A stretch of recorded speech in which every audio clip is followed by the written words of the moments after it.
is 757 Saturday Sports Talk. Here are Matt Hatfield and Coach Ed Young.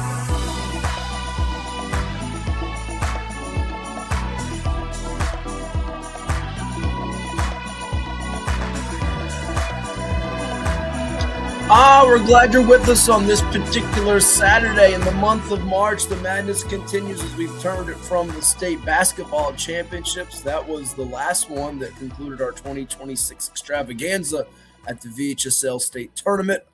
A weekend ago at VCU Siegel Center, Petersburg Crimson Wave winning their first title since the 70s, 52 years, as they were among the 12 champions crowned last week.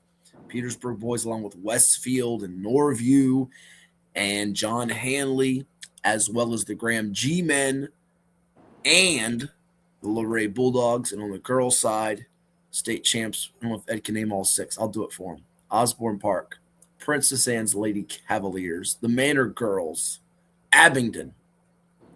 You had in Class 2 and Class 1 champions handed out on the girls' side to go with those four, the likes of, I thought it'd be Central Wise, didn't get there this year, but Clark County and George Witt repeat. Instead, it was Galax. But we're here to talk all things hoops with you and so much more. I am Matt Hatfield. He is the coach, Ed Young. He's all spiffy today, and looks like he's outside.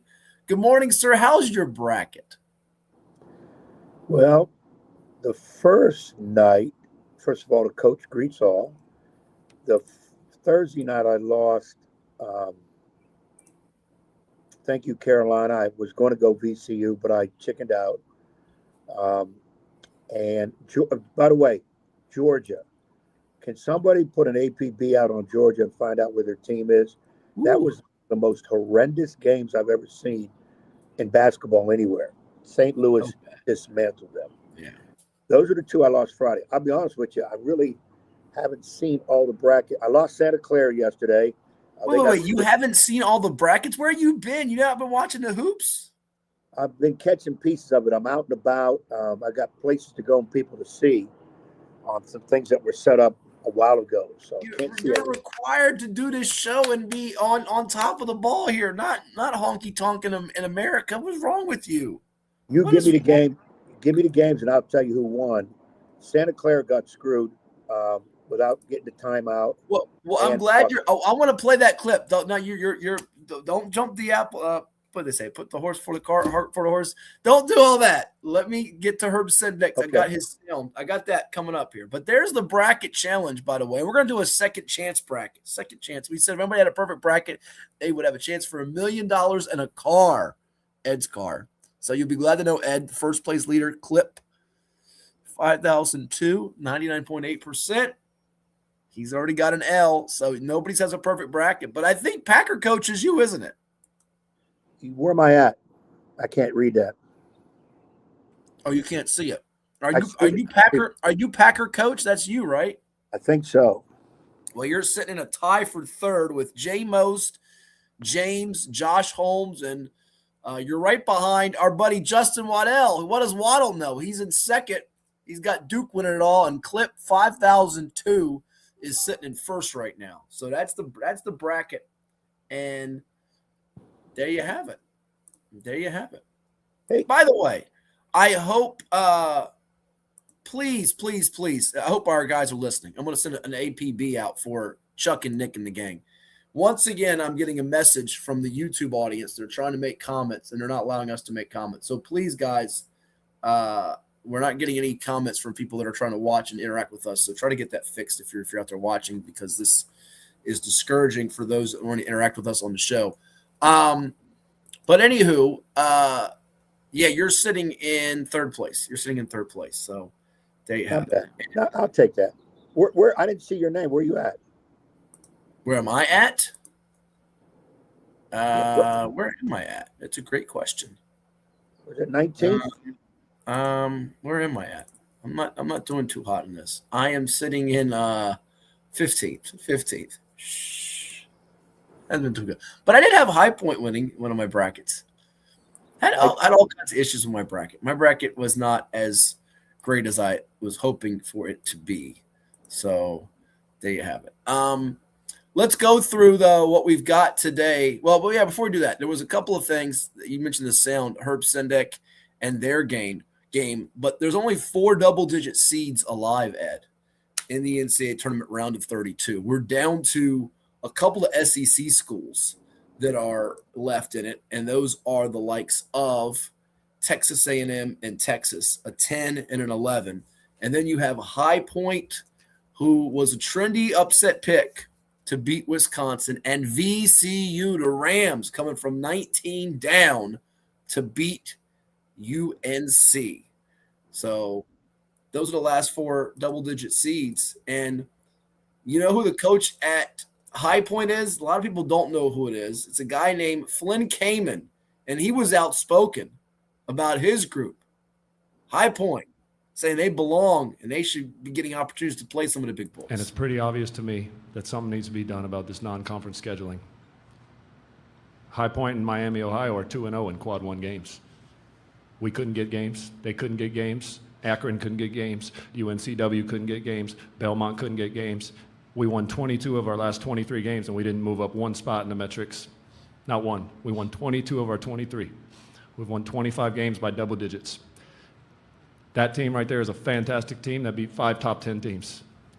If we can get games like this on neutral courts and some home games, I think we'd know who's really the best teams. I'm proud of these dudes, and we're not just here to win 1 game. We're here to get to the Sweet 16. You tell him, Flynn. You tell him. Tell him. This was my point about Miami of Ohio.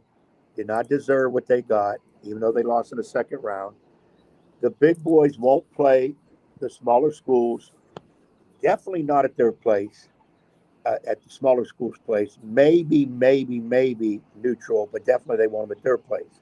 So you're going to tell me a Miami of Ohio, a High Point, Santa Clara, they're going to go play Florida, Houston, Michigan, Arizona, Florida, all on the road. Nobody's doing that. Nobody.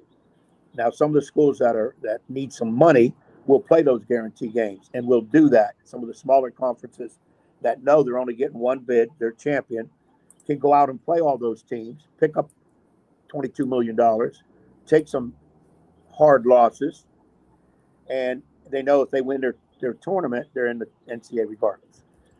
So that's why I have a problem with everybody saying, well, they don't belong. You know, we got to go with our 5th, 6th place SEC, Big Ten. No, you don't. No, you don't. Because the opposite of that is, if you're one of the big boys in a big conference, don't be crying that you finished 4th or 5th because your conference was tough. Somebody won it. So next time, get the players and win your conference. Then nobody can complain. So I get what he's saying. And he has this stage now to say it, though I think he's out after his next game. They play who they play next? Arkansas, right? Yes. Now, it'd be nice if you had a bracket and you were looking, paying attention, but go ahead.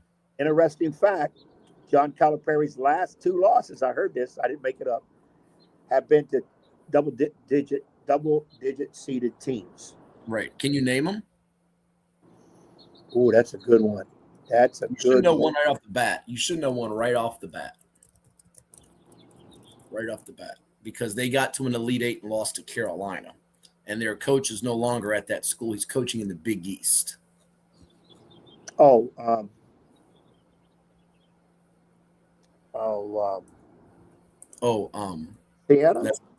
Who is it? Siena? You said Siena? No, it's not Siena. They lost to St. Peter's with Shaheen Holloway, who's now at Seton Hall. And you actually watched it in my living room, folks, not the studio here, the one with the piano and the fireplace.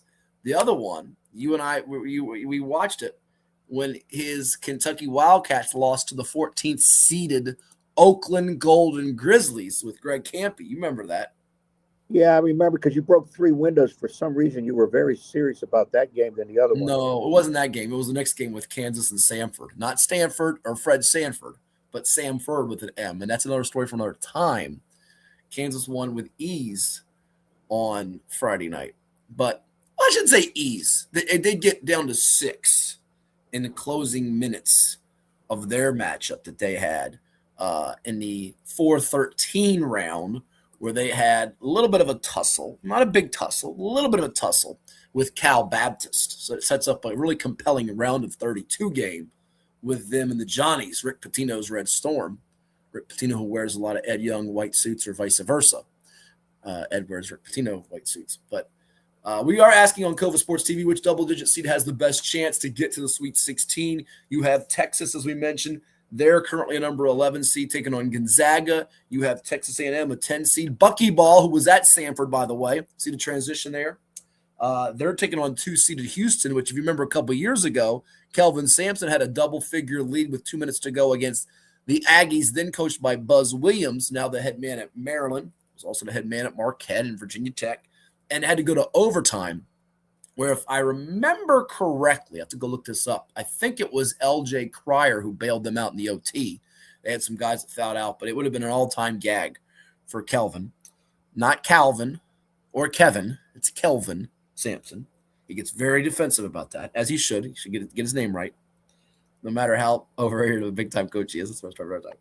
And then your other double-digit seeds, I should say, VCU, the Rams, also known in some parts, for those in the 757 don't like them, as those varmints, the VCU Rams.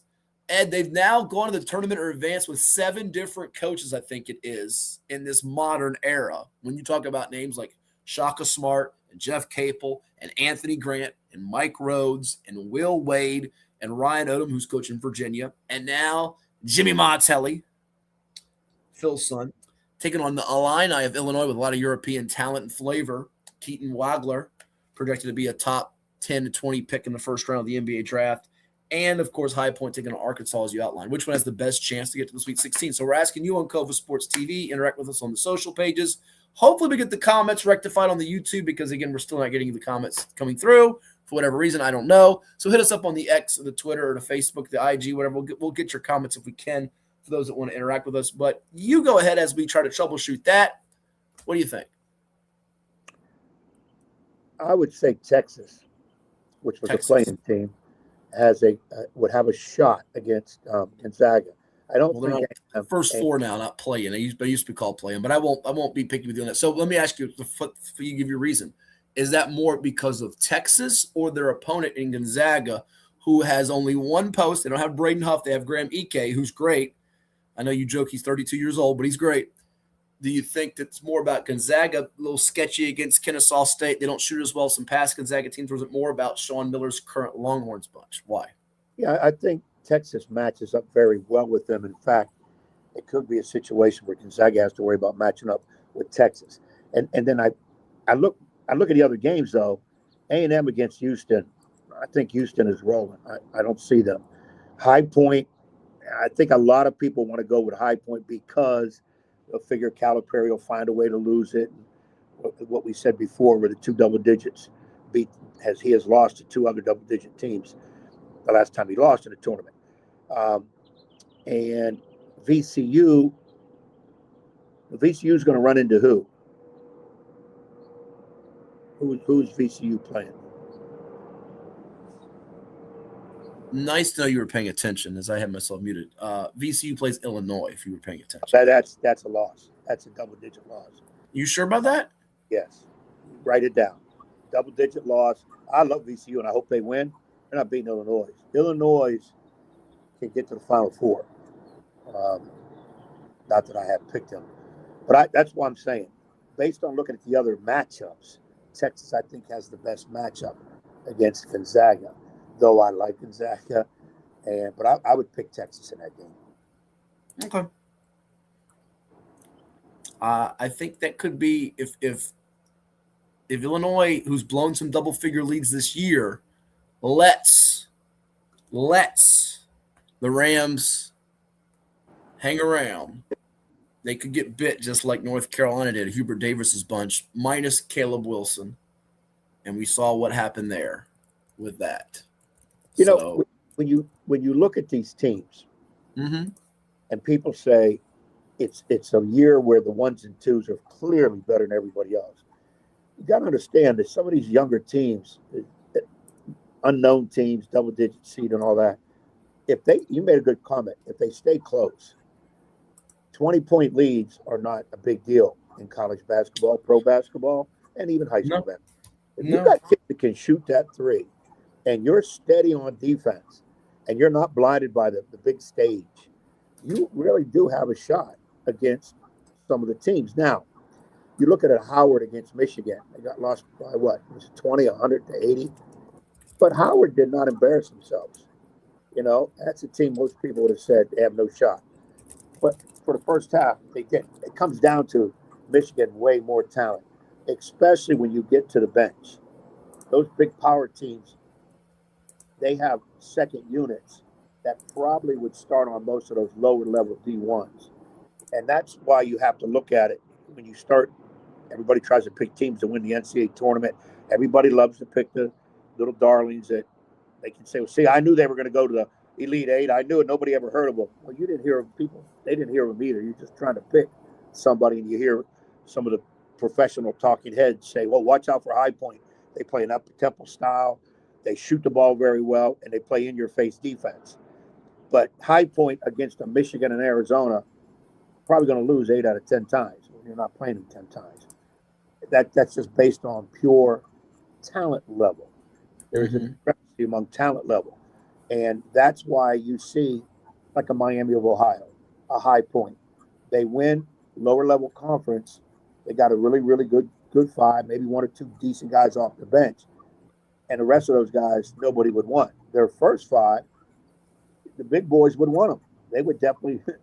Sometimes the NCAA tournament for these low-level teams is they're just shopping their players around to the bigger squads who can give the kids way more money, the NIL money and all that. That's the era we are in now.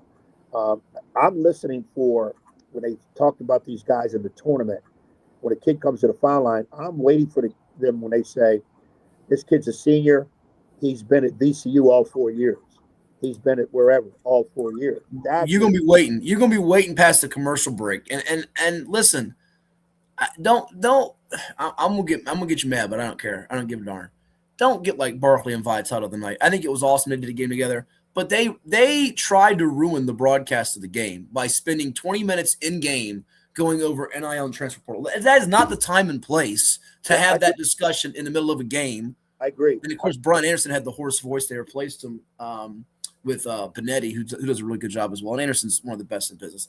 And I love Dickie V and Charles, but that was not the place and time to basically go on a self-righteous, here we're going to go on a rant with, what's wrong with the sport. We know what's wrong with the sport.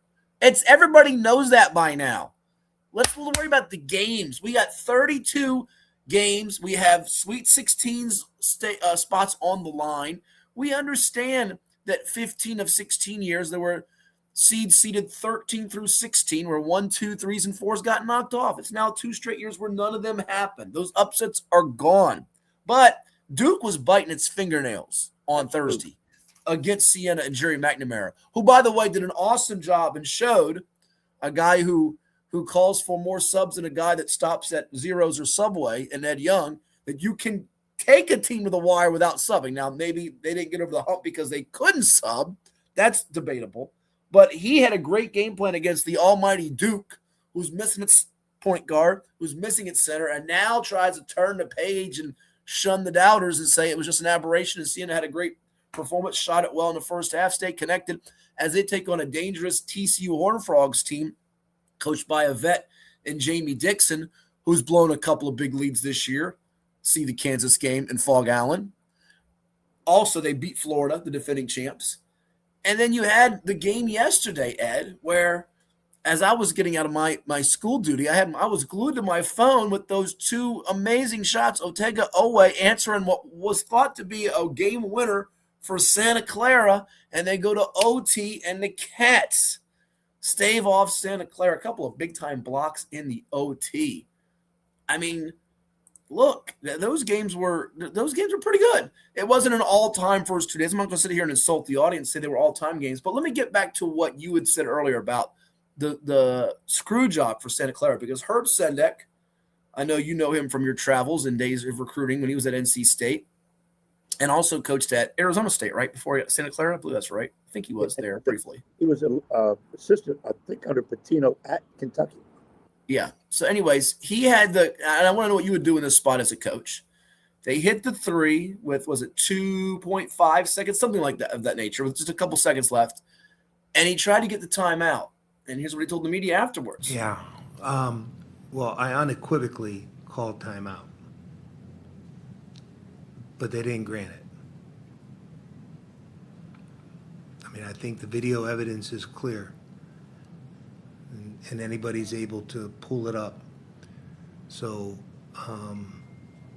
which, is a likely response after Allen hits the three, that the coach would be calling timeout to set the defense, which I tried to do, and I was successful in doing, other than it wasn't acknowledged or recognized.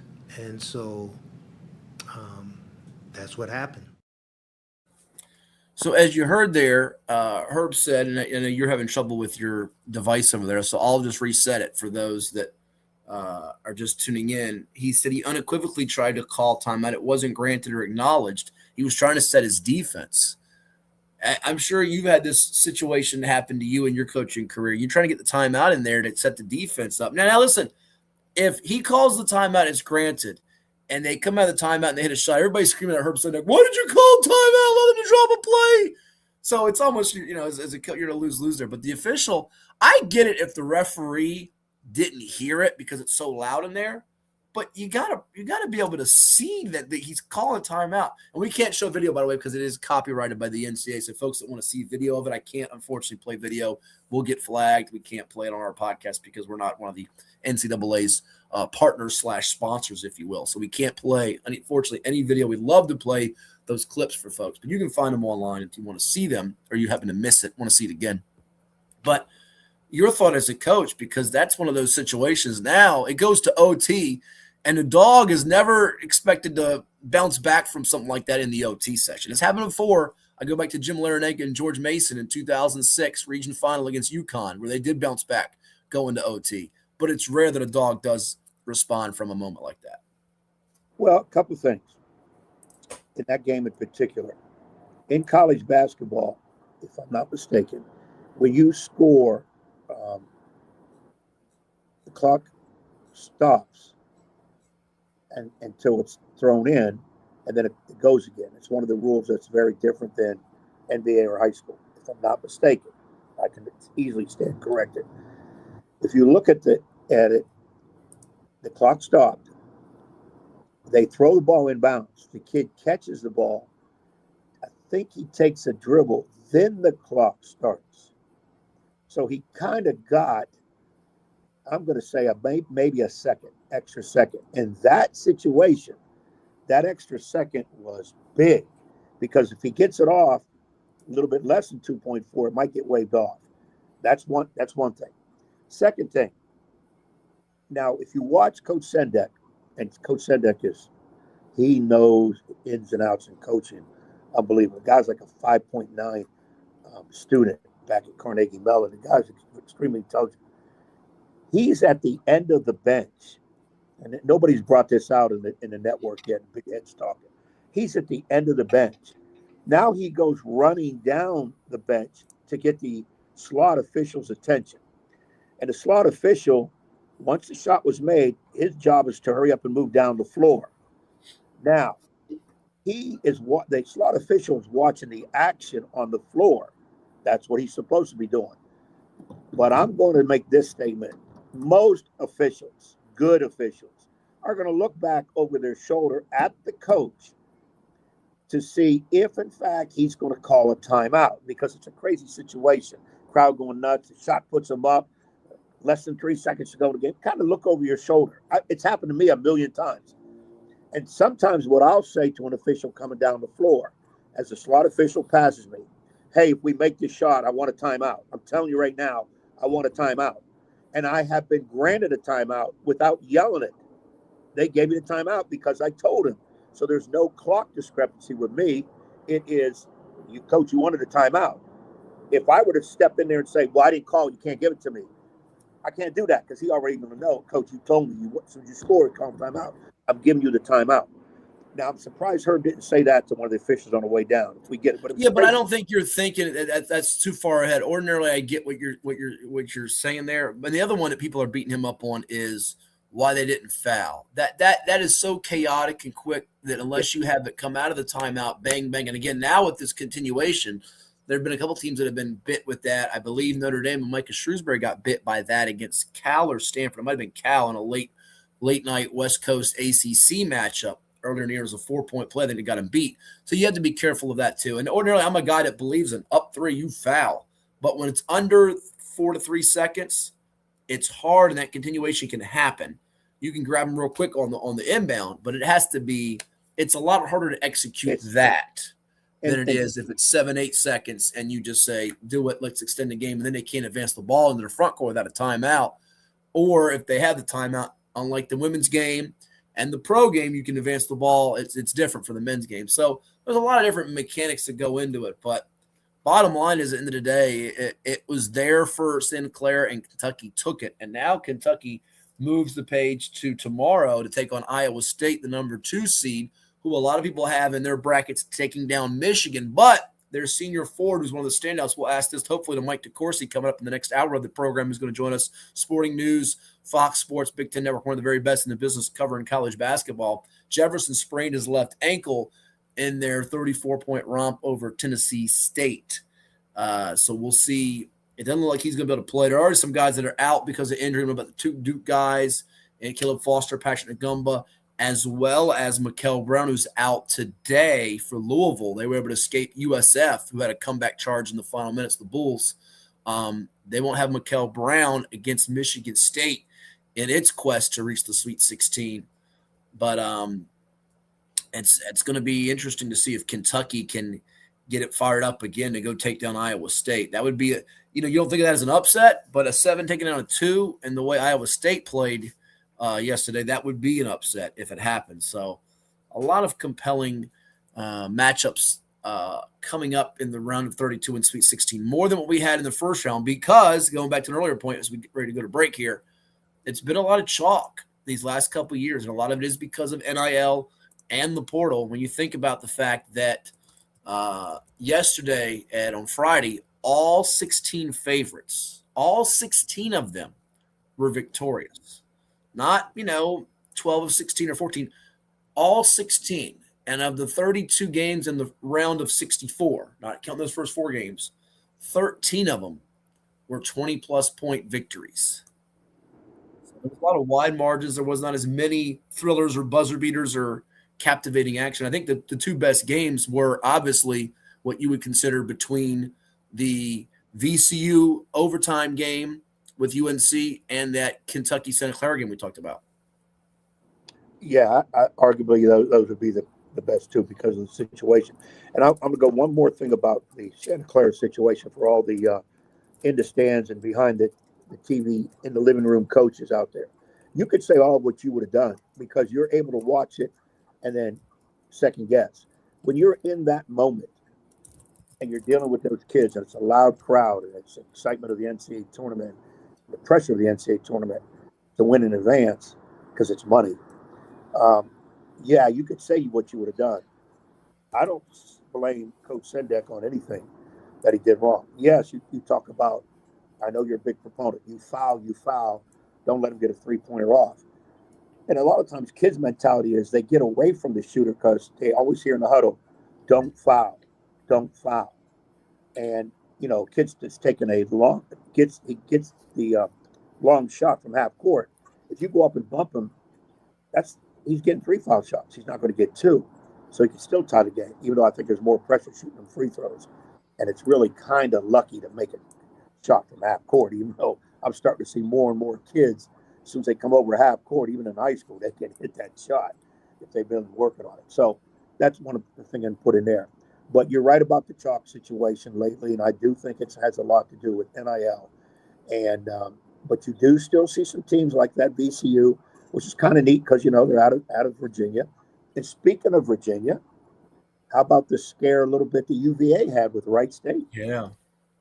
Wright State pushed them to the wire. We'll get into that a little bit more here as we move things along, because that was a game that UVA had to sweat out. And they've had a couple of sweats in the tournament recently. We know that UMBC loss, of course, still haunts fans despite their national championship run to glory in 2019. But we're going to take a time out, because coming up next, we have a special guest with us, one of your faves and mine too. He is the head girls basketball coach of the Manor Mustangs in Portsmouth, state champions in Class 4. What a ball game that was last Saturday that we got to watch courtside, and so many across the country on the NFHS network. Roger Smith, his team pulled out a thriller over Salem. We'll talk to him about their wild postseason journey and the bright future ahead for that Portsmouth crew, because I believe one of his freshmen, Ed, got offered by JMU yesterday, and she's a player we'll talk about coming up here as we move things along on this edition of 757 Sports Talk. We're talking high school and college hoops with you all morning long on Cova Sports TV.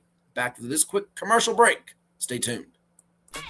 For any athlete, making it to the top sometimes comes with a few steps back. That's why parents count on CHKD Sports Medicine, advanced diagnostics, treatment, and rehabilitation for sports injuries, just for young athletes like yours. With convenient locations across Hampton Roads and a whole team of experts here to keep your favorite player at the top of their game. CHKD Sports Medicine. Learn more at chkd.org or call the CHKD Sports Injury Hotline.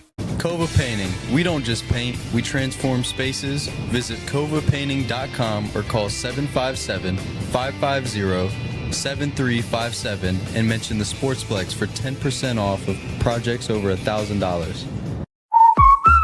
What's up at DQ? Oh, just the best deal ever! The $7 Bacon Cheeseburger Meal Deal. Bacon cheeseburger for a limited time, plus fries, drink, and a sundae. Yeah, this is not the time to be modest. It's all full size for just $7. And there's bacon on that burger. The $7 Bacon Cheeseburger Meal Deal. Now, for a limited time on the $7 Meal Deal lineup. Only at DQ. Happy tastes good. To the Mustangs of Manor High School.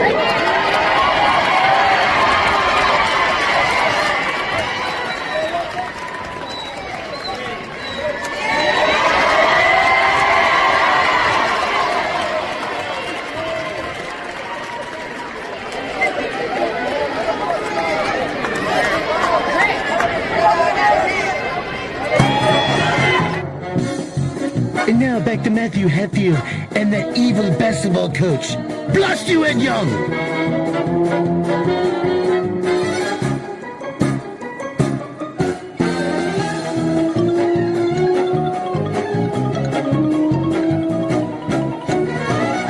And we welcome you back to 757 Sports Talk. Like, share, and subscribe to Cova Sports TV. We're going to have a special guest with us. He is the head girls basketball coach of the state champion Manor Mustangs from Portsmouth, 43-40. You saw the celebration trophy presentation for his group.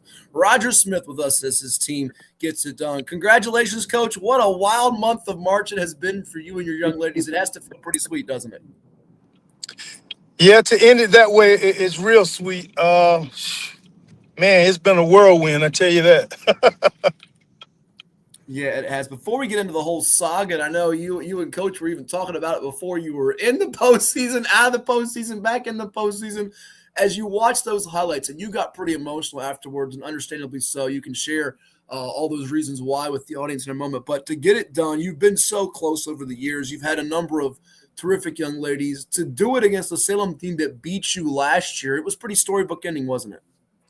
Yeah, it really was. It was definitely a storybook ending. To be able to have the opportunity to play the team that put us out last year, it was definitely a storybook ending because from what I'm hearing, they were basically in the championship game last year. So I know that had to be hard on them to have to lose 2 years in a row in the state final game.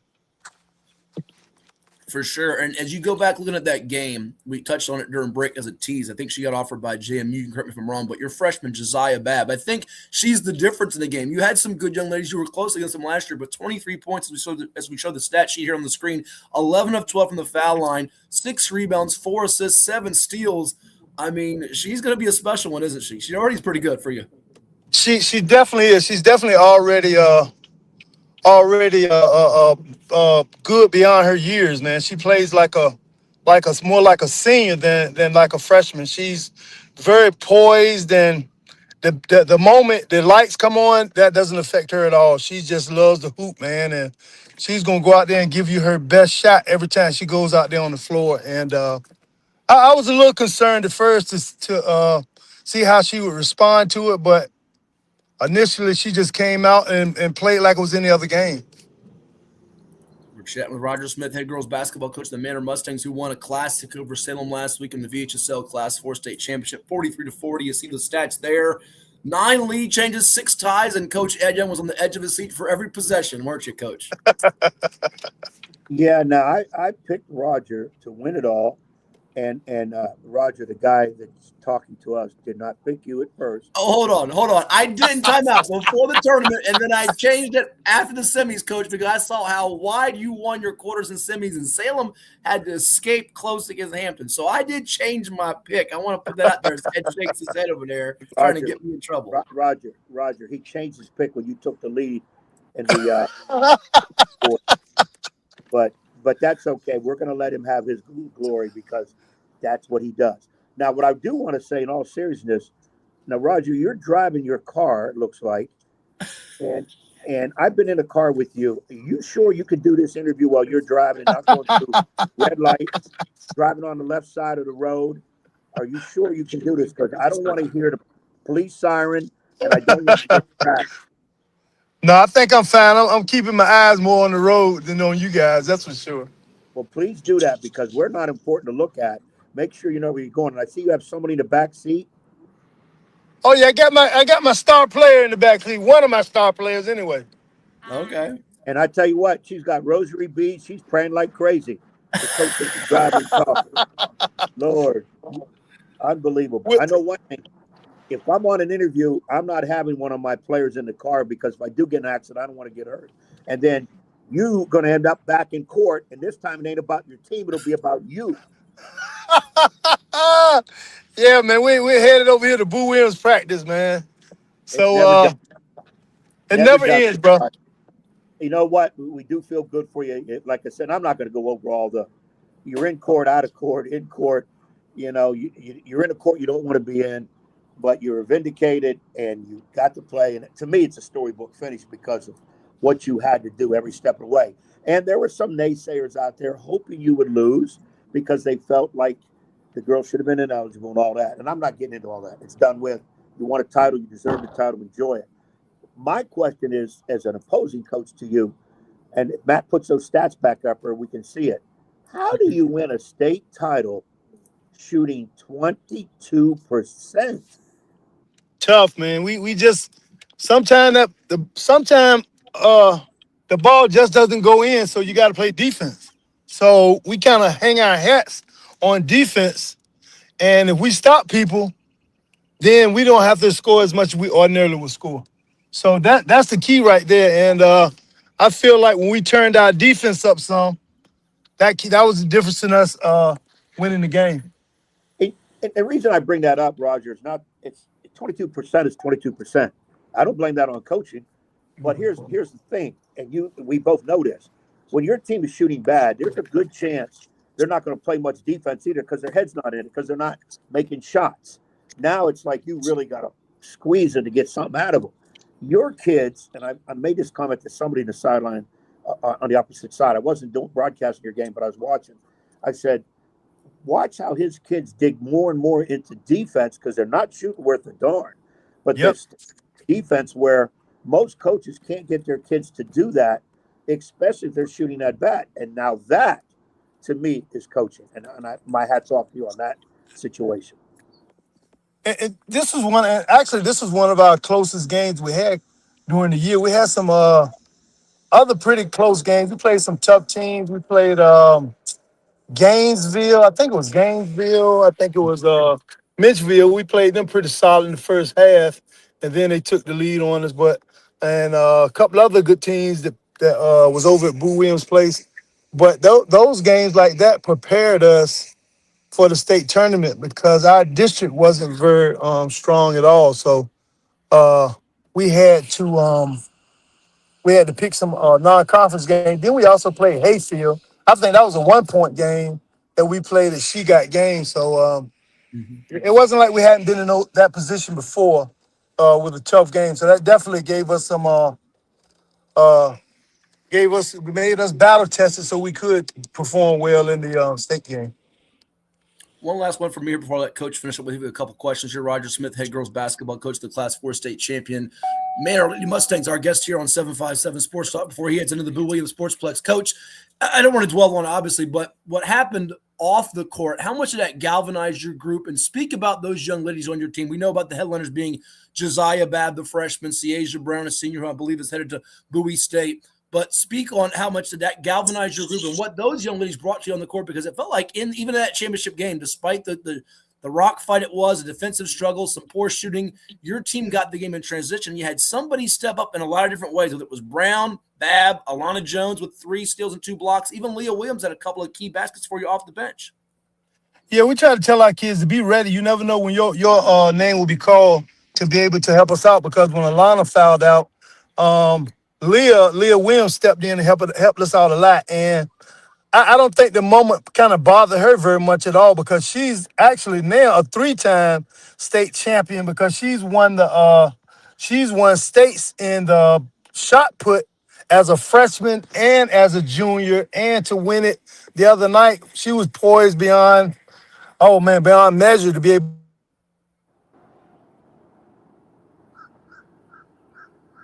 No, we lost Coach Smith here for a second. He was talking about her being poised beyond measure there, Ed, with Leah Williams. We'll try to see if we can recalibrate and get Coach back on. We lost him for a brief moment, but just an impressive performance. Ran into a stop sign or something. No, I think he was parked. I don't think he ran into a stop sign. She shake their head. I don't think he was into a stop sign, but we'll see if we can get Roger Smith back on here from the Manor Girls program. Go ahead.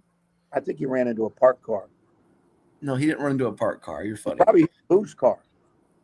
Well, if he walked into the facility, I know that Wi-Fi can definitely cut you out there. But we do thank him for giving us some time. If we don't get him back on here, we hopefully should be able to get him back on here in a second, as I know he's trying to get his connection. There we go. We got Coach. We lost you for a second there. We got you back here, Coach. Apologize about that, but speak on it. You were talking about her poise beyond measure, if you can. Go ahead. Yeah. Leah Williams, she kind of helped us out. She doesn't play a lot for us, but she actually plays basketball to stay in shape for track. And the kid she has won a state championship in the shot put as a freshman, as a junior, and now she's won a state championship as a basketball player. So she was kind of prepared, whenever we needed her, and she came in and did what she had to do, man. Big buckets from other people. We got our main players, but we make sure all our players know that they're important to the success of the team, because we aren't very deep. We weren't very deep at all. So she kind of helped us a lot by coming in like that, helping us out too. Without a doubt. Ed? Yeah, 2 things. See, in the men's NCAA tournament, Roger, Sienna took a page out of your book. They only played 5 people against Duke the whole game. You played 6. Exactly. That's right. But now, you got to do what you got to do to win that thing, man. And here's the other thing. I don't know why we're spending all this time with Roger when the kid right behind him did all the work. We need to make her lean forward and get her on here real quick. And what's her name again? Josiah Babb. Hold on a second. Josiah, do you hear me? Yes. Can you hear me, Josiah? Yes, I can. Okay, young lady, let me say this. First of all, congrats on the state title. How does it feel from your standpoint? It feels good. It's kind of a surreal feeling because I'm only a freshman and getting to experience it this early. It's nice. Now, second thing, I know you being only a freshman, you still got 3 more years there with Coach Smith. Tell us how it is it like in practice with Coach Smith? And you're allowed to open up, because he can't say nothing to you, because you can leave now to go to JMU. It's very chill. In practice, we don't do too much. We run, but that's normal. You got to stay in shape. We go over our plays, make sure we know our stuff. So it's not really, practice isn't like hard, but it does get us prepared for the game. Does Coach get angry in practice? Not really. So he's we don't usually make him. Yeah, he's laid back. We don't do nothing to make him angry. So. Okay, now here's the big question: who does the best impersonation of Coach Smith among the team? I would say Leah probably would. Leah. Oh, okay. Does Coach have any strange quirks that make Leah be able to do him really well? Is it the way he walks, he talks, or? Probably the way he talks. Well, we got to get Leah on sometime when Roger's not around. Hey, one more quick one for you, Josiah. You had a heck of a performance. 23 points, as we mentioned, the 6 rebounds, 7 steals, 4 assists. I want to know for you, do you feel like the speed of the game, you played a really good Salem team, obviously, it took you to the wire and it was back and forth, but do you feel like as the game got faster, that was to your favor? And do you feel like your strength as a player is in the open court where you can do so many things, be it offensively or defensively? Tell us what you think. Yes, I think so because I'm a fast player. So like when the court is wide, it's easy for me to get to my spots and get to where I want to go. So I think that definitely helped. Awesome, bright future. We thank you for the time. You can send it back to Coach Smith. We'll get one final question with him, and we wish you all the best moving forward. Congrats on the state title. Good. Thank you. All right, Coach. Before I let you run into Boo Williams, I mean, you got any advice for Ed because he's driving me crazy. He's not going to do a redo bracket. I mean, it is what it is. He's not watching the basketball. He's out in the town going to. We can't say what city he's in, but it's not in Virginia. I mean, this guy's all over the place. Roger. Before you answer, get this. You're worried about, the parade you got to do with the girls, and congrats to you. Now you're doing the Boo Williams. I was sitting in the 5th row last night at Genuine, Keith Sweat, Joe, and Silk concert last night. Wow. That would have been nice. I would have liked to have been there myself. Wow. That's a nice lineup there. And the scenery was tremendous. Oh, I'm sure. And tonight I've got good seats for the Hornets, and I think it's the Memphis Grizzlies. He thinks. Well, he's living the high life. You're living a state championship life. All the best. I have a state title, but I don't. Hey, Coach, you still got a lot more years left, man. You can do it. I don't know about a lot more years. If I don't get one pretty soon, I'll have to do it either way up there or way down there where you play no away games. One of the two. Well, Coach, we appreciate the time this morning. All the best to you and your young ladies again. Congratulations on what was an awesome tournament run. It was wild and zany, but you got it done with a championship, and we look forward to talking down the road. Thanks a lot. Appreciate it, guys. Y'all take care. Thank you so much. All righty. That is Roger Smith, head girls basketball coach of the state champion Manor Mustangs. What a performance they had beating Salem in what was one of the best games of the tournament, Ed. 43-40. I think we were ranking them the gold, the silver, the bronze championship games as far as best played or most entertaining, exciting games. I think that one's right in the conversation. The Princess Anne Menchville girls games in the conversation, and that Luray Fort Chiswell boys game definitely in that convo too. And you can't leave out the Green Run Norview boys games, as those 4 are really I think separated from the 12 as far as entertainment, competitiveness, big plays down to the wire. Those were some compelling matchups we had. And 7 of the 7 games decided by 7 points or less last week out of the 12 at VCU. I know a lot of the conversation piece has been, and I know this can open up a long debate or topic or discussion here about the state basketball championships or the tournaments, are they watered down because of the 6 classifications? And folks, we've had 5 classes crowned champions for more than a decade now. We know it used to be AAA, AA, single A, but when you look at the drama we had and the high level of play, I can't sit here and say that it necessarily was. I understand why some might feel that way, but look, I mean, we saw some really good action, and quite honestly, it's out of people's control because of this all was a football motivated situation that got the classifications from 3 to 6, and that Loudoun area of the state is booming. It still is growing exponentially. That's why you have more Class 6 schools up in that area in Northern Virginia than you do anywhere else. So this was all, again, like we talk about with college sports, college football, college basketball, this was like college sports having to make maneuvers because of football. Football's the king. I know you're a basketball guy, but football's king, and that's why we have what it is. And people weren't squawking about when 3 state champs came into 7-5-7 with Oscar Smith, Maury, and Lake Taylor this past fall. So I say, you know what? Deal with it.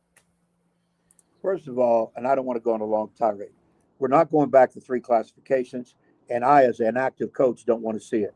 If football is going to stay at 6, everybody stays at 6. And people say, well, it's not a real champion. It was harder back in the day. It was real back in the day. Well, and I'm a guy that spends a lot of time back in the day, but you got to move up to what's going on today. Listen, everything was harder back in the day. When you had to walk 25 miles to school in the snow was back in the day. I only had to walk 15 in my days, and now the kids these days don't have to walk, not even 5 miles. Everything was harder back in the day. And they don't even get snow like we got back in the day. So, and by the way, for those former players, before you continue on, those former players that are making these comments about how it looks demeaning and looks degrading, and it looks, I get how they feel. I understand it, but we can't always do the era comp. We can't say this would have happened then because we have no proof of it. It's all opinion based. So it's just, they have the right to their opinion, and I have sure, no problem. They do. But I think from a misguided standpoint, that is what they're talking. And there's some coaches, I've seen some coaches say we need to go back to 3. First of all, it's not happening ever. So you need to change the narrative. That's not going to happen. And I don't think it's fair to have a school that has 100 kids in it to be thrown into a group that has 1,000 in it. Mm-hmm. So you where it is, and it doesn't. A single A state title is just as important as a 6A title. And for people to say, and I saw this online, well, the ones you really got to look at is 6A, 5A, 4A. And I was to myself, said, you got to be kidding me. He really said that? All of those titles mean the exact same thing. And as a person that's won a single A title back in the day, I strongly believe that. And I wish we would have had more classifications back in the day. I might have been able to get back there again. But my whole point is this. It's not watered down. It's based on enrollment. Now, if they pass this idea of open enrollment, it's going to make some things really different. And you might see some schools get bumped up because the enrollment goes up. But those kids are transferring for sport reasons. They're not transferring for academic reasons. And I have a problem with that because it's also going to hurt some schools that hardly ever have a chance to build their program because their kids will be steered away from those coaches or those schools. And it's not right. It definitely it's just not right. And you made another good point too. When you say it's demeaning, it's like taking away from some of the teams indirectly that won those, or those coaches that finally got to get a title in their career. Not all. That's my point. That's my point, Ed. I don't think these players and coaches asked for the setup we have. That's basically what's in front of it. It's just like we talk about with college basketball. Some of these schools can't control who they play in their schedule. It is what it is. You I'm sure like now Petersburg is the big giant now in Class 3 that won a championship. And a lot of those guys were at John Marshall. I'm sure if they had their way, they would like to play in Class 6, but they can't. They're in Class. They were in Class 2. They're now in Class 3. Petersburg is. It is what it is. Just accept it, celebrate it, or if you don't like it, don't watch and don't even entertain it. But to me, we're trying to diminish the accomplishments, and they shouldn't be diminished just because how the setup is. And now I'll agree with this because a lot of people are saying this.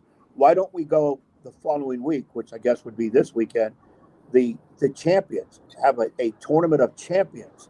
Well, you would have to do something outside the VHSL's umbrella, but it would take some type of entity.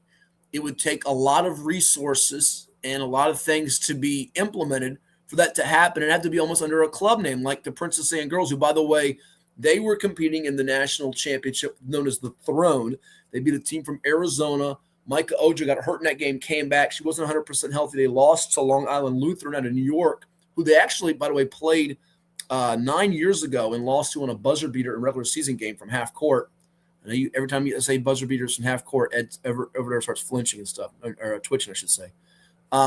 But they lost by a pretty solid margin to this really good and a powerhouse Long Island Lutheran team. So you can go compete in national tournaments. John Marshall did it in the past. Paul VI has done it in the past. And by the way, salute to Glenn Farella before I forget, the Jersey Mike's National Coach of the Year. He was given that honor just this past week. Well-deserved for Glenn Farella. Ty White got it before a few years back, if you remember, at John Marshall, now the head coach of Petersburg.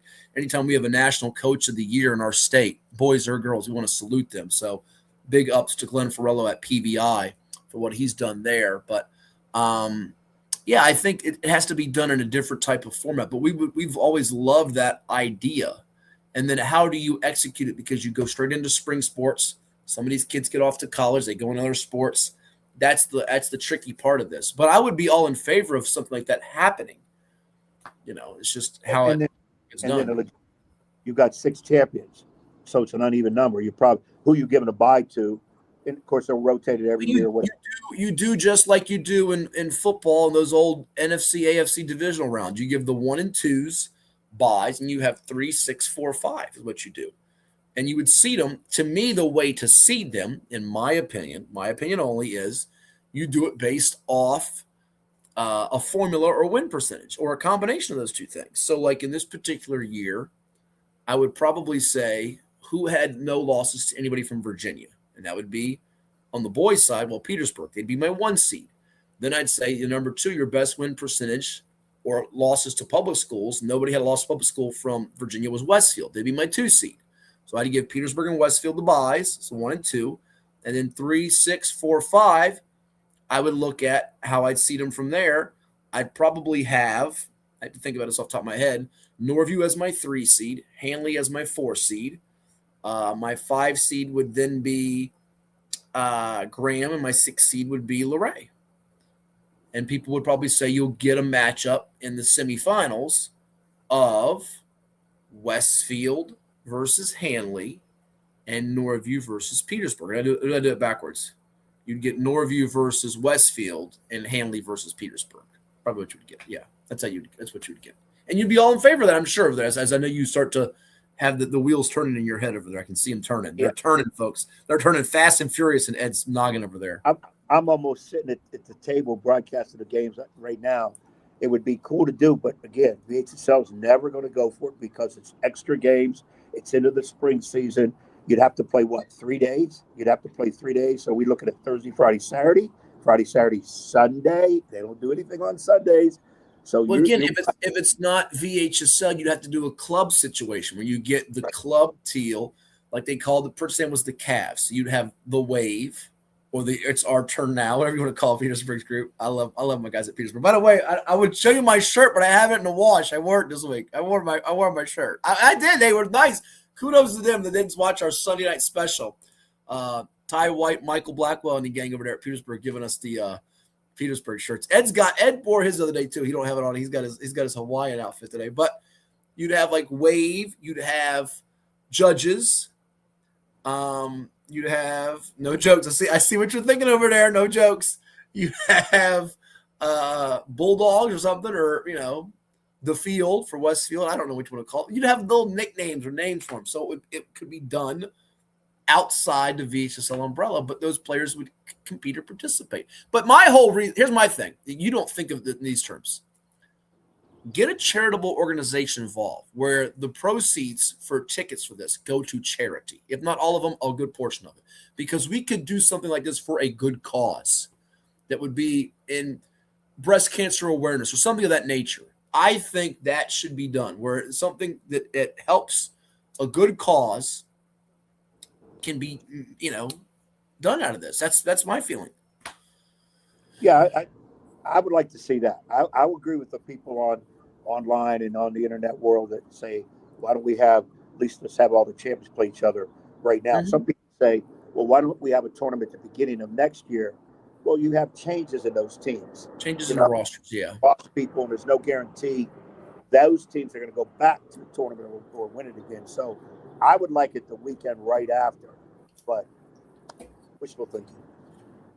Maybe you can talk to your pals, your good buddies and friends, your compadres at the BCAV to see if you can organize something like this that would involve almost like an all-star type of setting with it. Talk to your powers that be, your cronies. There you go, your cronies, and see if y'all can come up with something like this. And again, we've got next week, I think it's the Mario Mullen All-Star Classic. I know y'all have the BCAV All-Star game. There's all kinds of All-Star games. Do something like that where it's outside the VHSL umbrella, but there is a charitable element to it. That's my feeling on how this can be done. Because, again, now the one thing I don't want to see happen if we do have this is, they have this tournament of champions, and then now if Luray or Graham gets clobbered by a Norview or Hanley, well, they didn't. It should take nothing away from what they did all year long to win a state championship, because that, as you know, is still difficult to do and hard to do. and should be celebrated. And it's not quite the same as if you were to say, let's do a champions in Division I college basketball, where you take the NCAA Division I, Division II, Division III. That's way drastic and different. By the way, hats off to CNU, by the way. How about CNU and John Krikorian? What a job for, as we call him, the real Coach K and company, as they continue to march along in the NCAA Division III men's basketball tournament. They were 15th going into the tournament. They've won 4 games to reach the Final Four. They're taking on number 2 Emory today. That is tremendous for Coach K. Roland Ross, who was there when they first put the first brick down for CN, for Christopher Newport College, longtime assistant coach, and all that staff up there, and those kids too. That's really neat to see. And boy, I hope they can get another national championship and bring it to the 757 would be really great. Yeah, they have a tough opponent who beat them pretty handily when they played back in December. So we'll see if they can move on. Remember, they won a national championship just a few years back. And there was something did he get a tattoo? He got a tattoo, didn't he, Coach K? He made or no, it was an earring. It was one of the two. It wasn't a tattoo, it was an earring, wasn't it? Did something he promised. Yeah, it was something. I think it was, you know what? I think it was an earring. I think it was an earring, yeah. When I saw him this year, I don't remember if he still has the earring in or not. We'll have to find that one out. Ladies and gents. We'll get him on. We'll get him on here. Ladies and gents, Ed refuses to get a tattoo, earring, or shave his head if his Smithfield Packers make a away my car, sell my dog, sell your dog. Yeah, whatever the other crazy bets this joker here tries to. I never asked you to sell your dog. I would never do that to your dog Bear, who you love and he loves you. But shaving your head, I mean, when you don't have much on top anyway, what's the harm? I mean, what's the harm? Well, it's my real hair, so I don't want to lose it. Plus, if I get rid of it, my ears are too big. A strong wind would probably lift me into the sky. You can get a rug. You can get a toupee. Costly. It's costly? That's what I'm hearing. It's costly. Yeah, we don't forget now, salary-wise, I'm retired. I can't be spending money on It's costly, says a guy who's going to shows like this.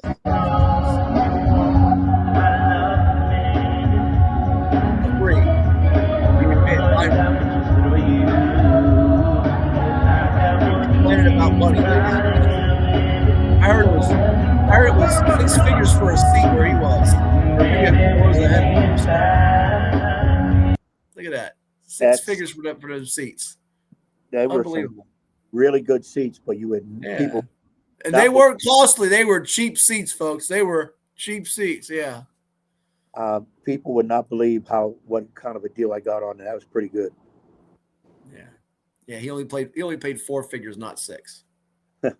I wouldn't be at no concert if I had to pay 4 figures. No way. Anyhow, we have more coming your way. An hour's in the books. I have another hour with this guy, regrettably, or whatever word you want to use. But we do have Mike DeCourcy. We're not regretting that at all. We look forward to chatting with him coming up at 11:30 this morning about college hoops as the madness rolls on and college basketball. Round of 32. We'll dissect more of it as we move it along here on this episode of 757 Sports Talk. After a quick timeout, stay tuned. Did you know that the minimum limits in Virginia are $30,000? $30,000 is a lot of money on an individual basis. But if you're involved in a personal injury matter, that's not enough. Here at Williams-Deloitte, we're happy to provide a consultation on the amount of coverage you have in your vehicle. It can be confusing. Not many people understand it. You know you need to have it, but do you have enough? Give us a call today at 757-547-5555 so we can help you prepare in the case of an automobile accident or any other personal injury matter that you or your family may find yourself in.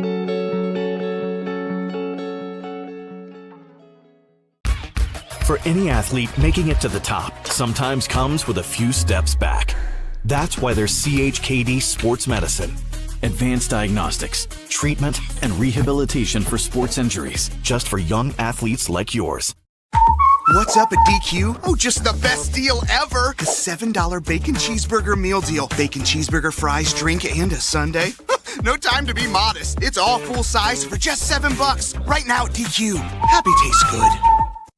Well, it's everybody's favorite time of year again. Time to prepare to make your annual donation to that infernal revenue service. And if you're like me, you need help. Help to keep that donation as small as possible. So get off your W-2 and call John Maynard at John's Tax Service. 455-6763. As a banker at Town Bank, we believe that people bank with people, not with banks. You're looking for an actual personal relationship, and that's what you get at our bank. You get that person that gets to know you, gets to know your business, is there for you. I think that is what motivates us, what drives us. And the idea that we are trying to serve others and enrich lives, I think is very true.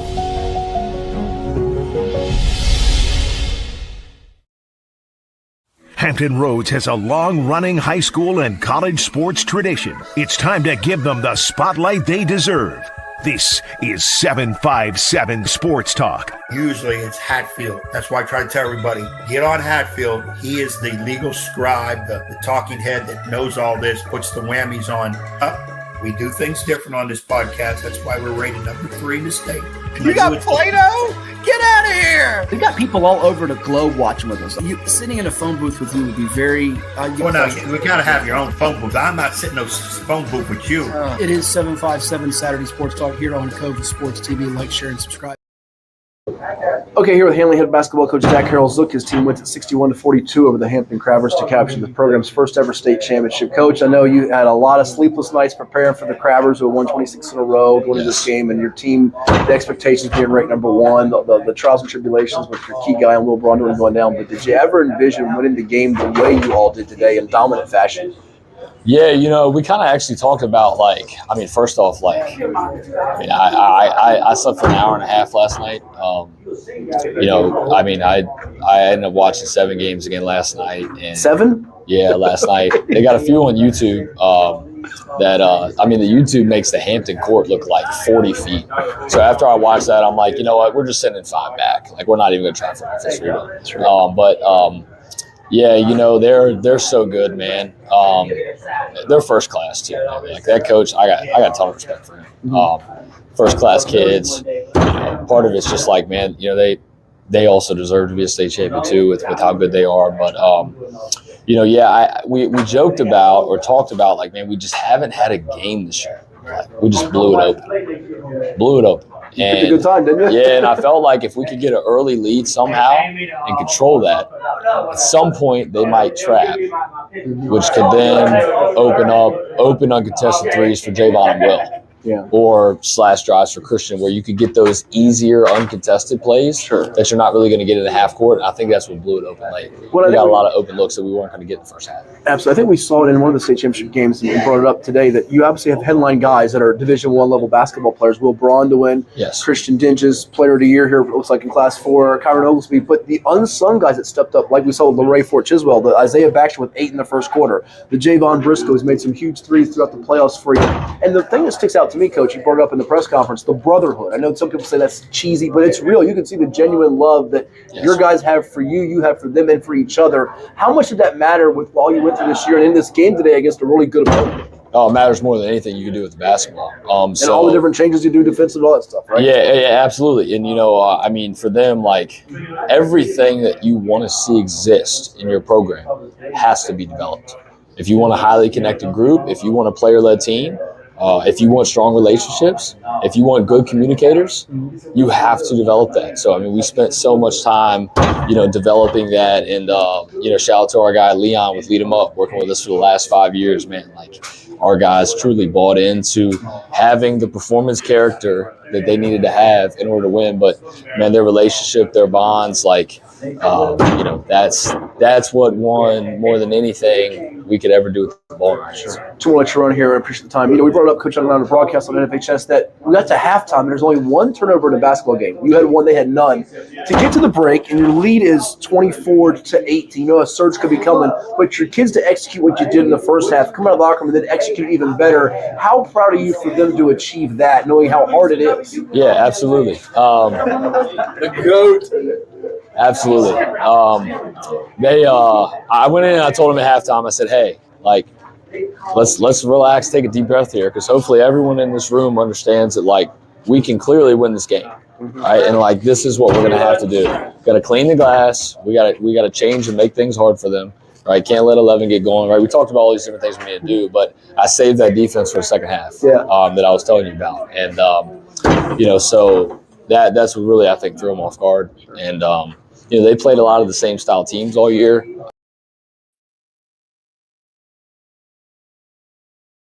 I mean, I would say that, they maybe didn't play a team with our shooting level, but I don't know if anyone can shoot it the way we shoot it, in the state of Virginia. So, and the way that we can shoot it and how we can come off pins and flare it or stagger it or come off a zoom. I mean, they can do, Javon will, they can do high level things. They step up today, made a few. When we got a 5, they can step out and make shots. So it really opened things up. But yeah, I mean, just incredibly proud of them for being able to execute. But they bought into understanding that, like, all those details matter so much. Those details matter.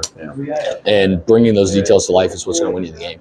And so we just got them to focus on the details, because the details are going to win them the game. And lastly, to win the state championships never happened in Hanley's history. You beat a team with a storied tradition like Hampton. You had heard about, I know you knew coming in, we highlighted it, the failures against teams from the 757 the school had previously. You weren't a part of all of them, but the Smithfield COVID year, the Lake Taylor game, Norcom back in the 2000s. To get it done the way you did, what's this mean, you think? How do you kind of put it into words? Because it's kind of storybook in a way, isn't it? Oh, there's no story that's better than this one.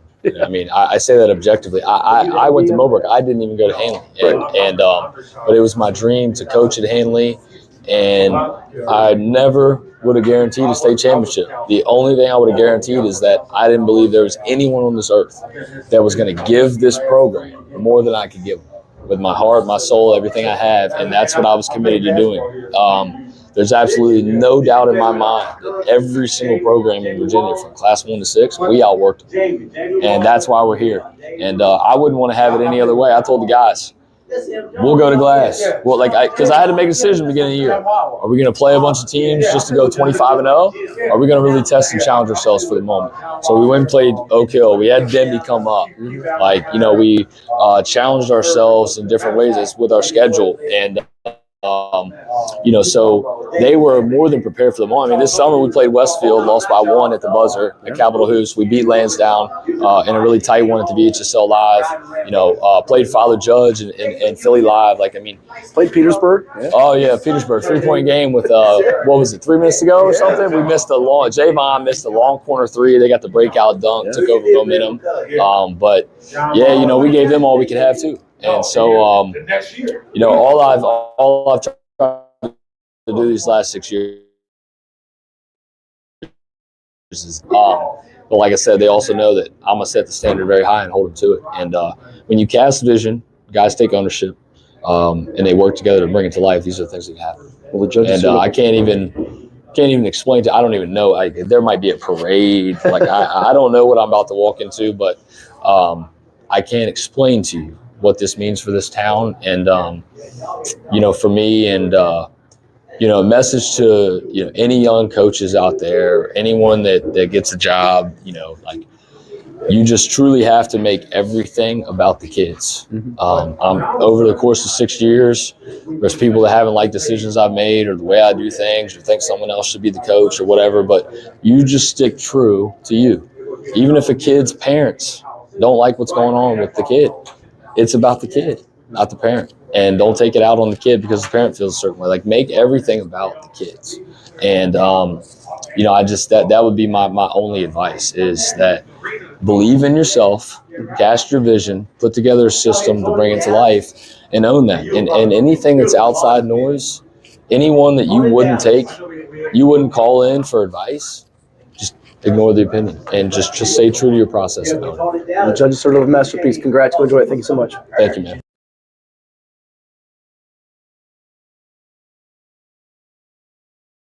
This is 757 Saturday Sports Talk. Here are Matt Hatfield and Coach Ed Young.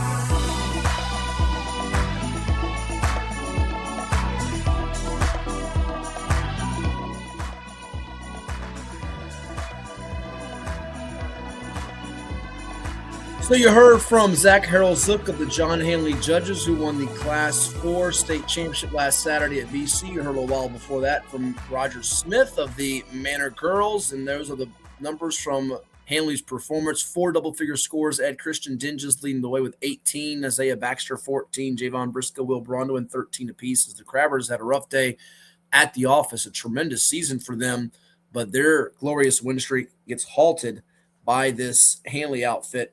61-42 the final. We talk about surprises and upsets. It's not really an upset that Hanley beat Hampton because they were preseason number 1 in the state to begin the season. In our rankings on VirginiaPreps.com, Hampton was number 2. However, the margin is what shakes you up and say, oh my goodness, I didn't see Hampton having its 26-game winning streak snapped in the fashion that it did. But Hanley did an outstanding job, and certainly that was one of the more eye-opening results from last weekend's VHSL State Basketball Championships.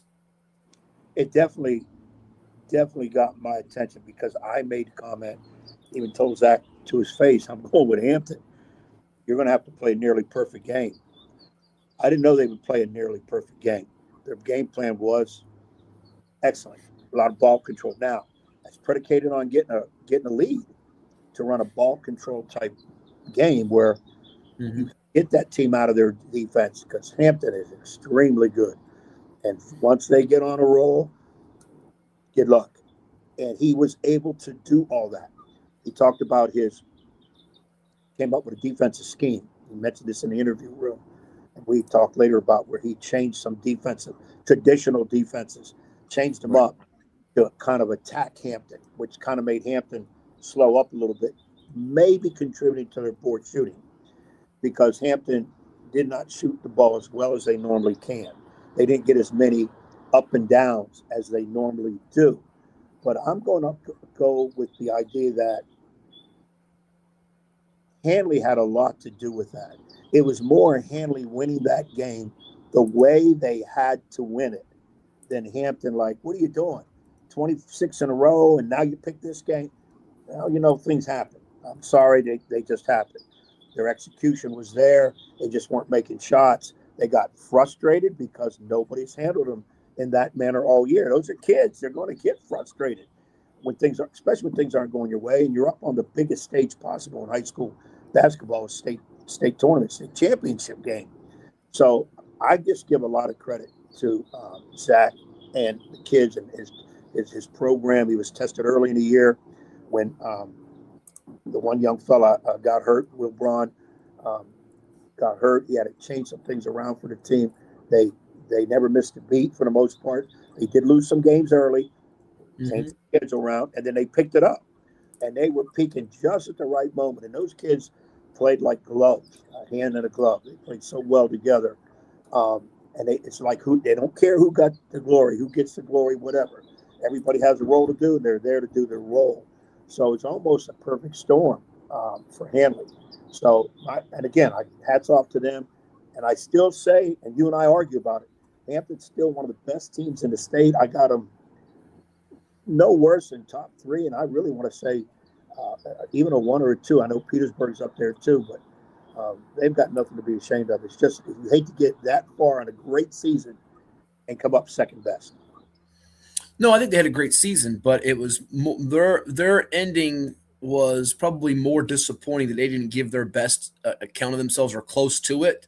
Whereas I think in the losses for other 7-5-7 teams, Minchfield girls in Class 5, Lake Taylor boys in Class 3, Green Run boys in Class 5, Lansdowne Class 6. Did they play their best games? No. But in some of those cases, they probably got beat by a better team or they gave a better than C+, B. That was one of Hampton's worst games of the year.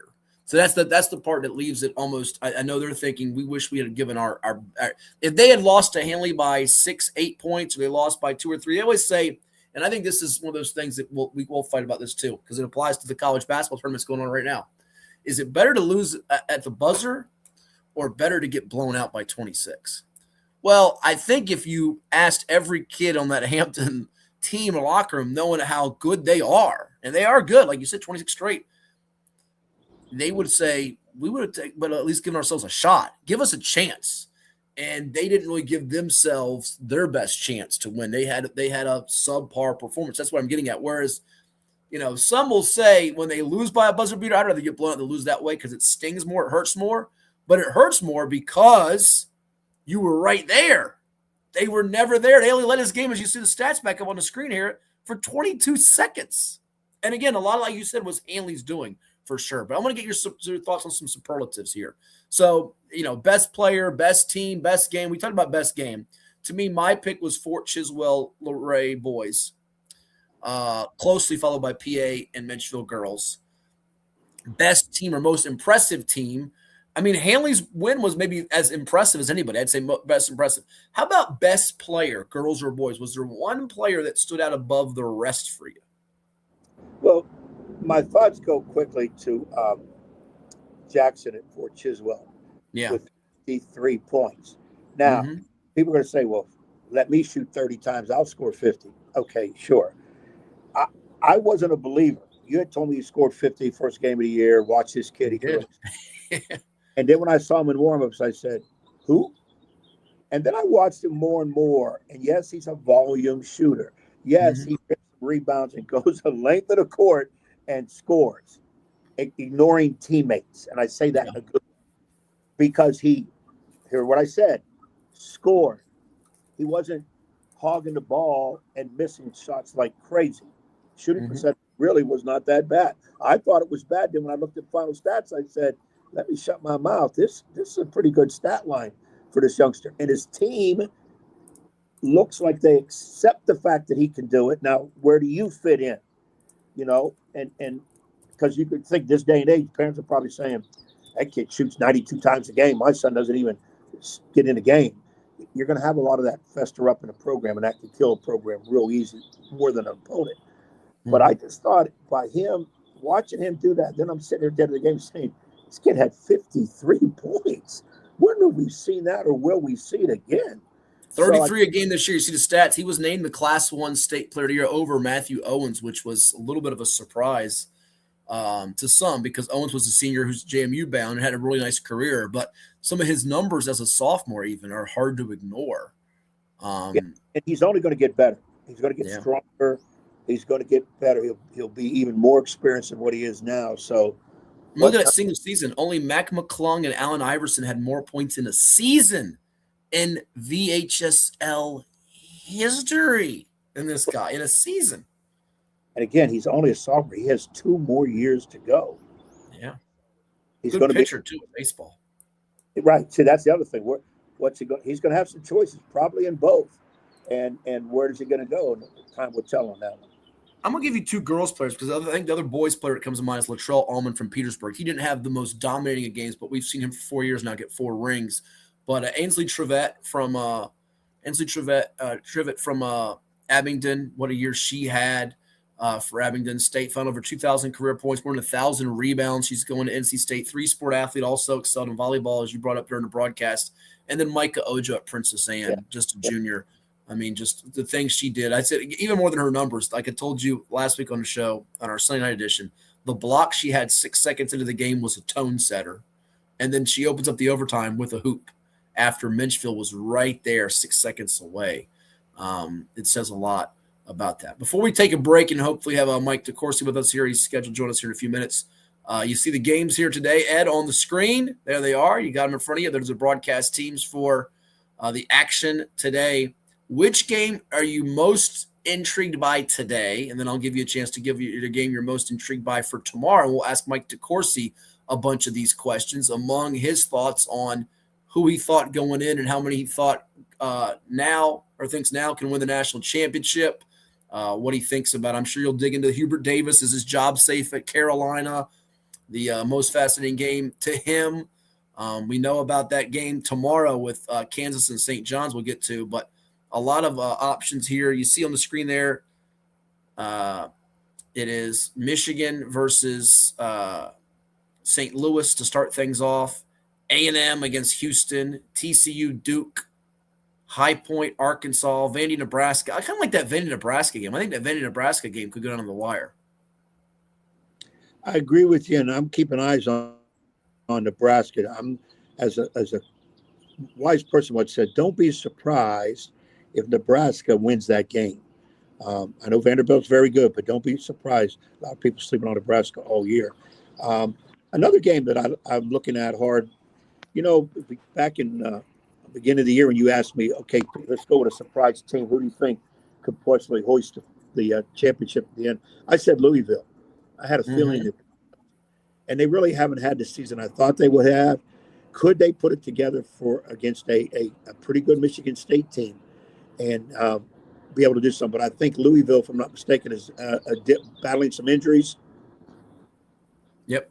Mikael Brown, as we mentioned earlier, him being out the point guard spot is a big, big deal for them. And then tomorrow you see the matchups on the screen. Iowa, Florida, Utah State, Arizona, UCLA, UConn, Texas Tech, Alabama, Tennessee, Virginia, St. John's, Kansas, Kentucky, Iowa State, Miami, Purdue. It's hard to get away from that Kansas and St. John's game, isn't it? Yeah, Kansas, St. John's. I mean, you got Patino, Bill Self, two Hall of Famers, and two storied programs too. So, I'm of course, who I'm rooting for, and I'm hoping, and a lot of people self-explode. So let's go St. John's. The other one I would probably want to look at, I keep getting drawn towards that Iowa-Florida game. I don't know why. I was not a showstopper type team, but But they got a pro on that team. If you watched them closely, if you haven't, you'll see them tomorrow. But I'll tell you what, Bennett Sturtz, he can really dial it up, and he's got a pro game coming in from Drake. Yeah, I that's the one I'm looking at. And then, Tennessee and UVA. UVA has a great chance to win that game. Yeah. A great chance to win that game and move on. And did we think Virginia would be this far at the beginning of and back there in October, November? Not at all. Not at all. Well, we'll take a time out. We'll come back with more here on 757 Sports Talk on Cova Sports TV, as we'll be joined by Mike DeCourcy. He's going to chat with us about everything in college basketball, sporting news, Fox Sports, Big Ten Network. It's all on the way right here on 757 Sports Talk after this quick timeout. Back in just a moment. What makes a life a good one? Is it our adventures? Or the friends we find along the way? Is it the challenges we conquer together? Maybe it's the people's lives we touch every single day. So, what makes a life a good one? You'll have to figure that one out for yourself. What is more? Is it more reps, more strength, more stamina? We say it's all of that, but it's greater than just what's in the mirror. It's about improving your mental and physical health. More is a feeling of achievement, fulfillment, confidence. It's looking better, feeling better, being better, and it's our mission to get you there. Because here, you are more. One Life Fitness. Portco is your local nonprofit organization dedicated to economic empowerment through employment for people with disabilities. We focus on abilities, not limitations, providing on-the-job vocational support. Find your pathway to employment. Contact us or learn more at portco.org. Well, it's everybody's favorite time of year again. Time to prepare to make your annual donation to that infernal revenue service. And if you're like me, you need help. Help to keep that donation as small as possible. So get off your W-2 and call John Maynard at John's Tax Service. 455-6763.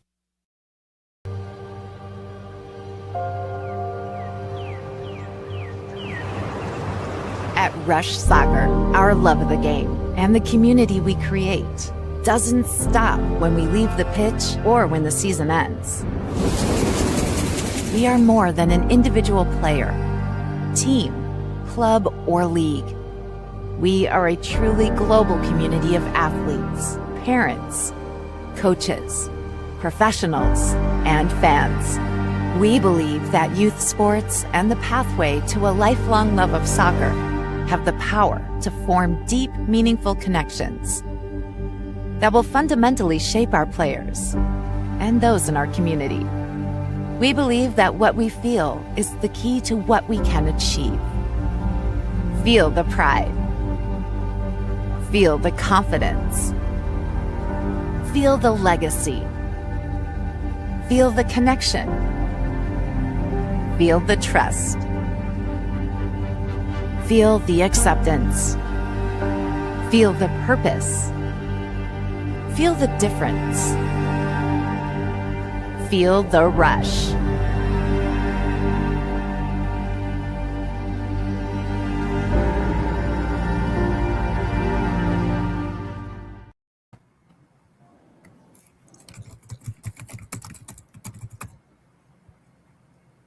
Hampton Roads has a long-running high school and college sports tradition. It's time to give them the spotlight they deserve. This is 757 Sports Talk. Here are Matt Hatfield and Coach Ed Young.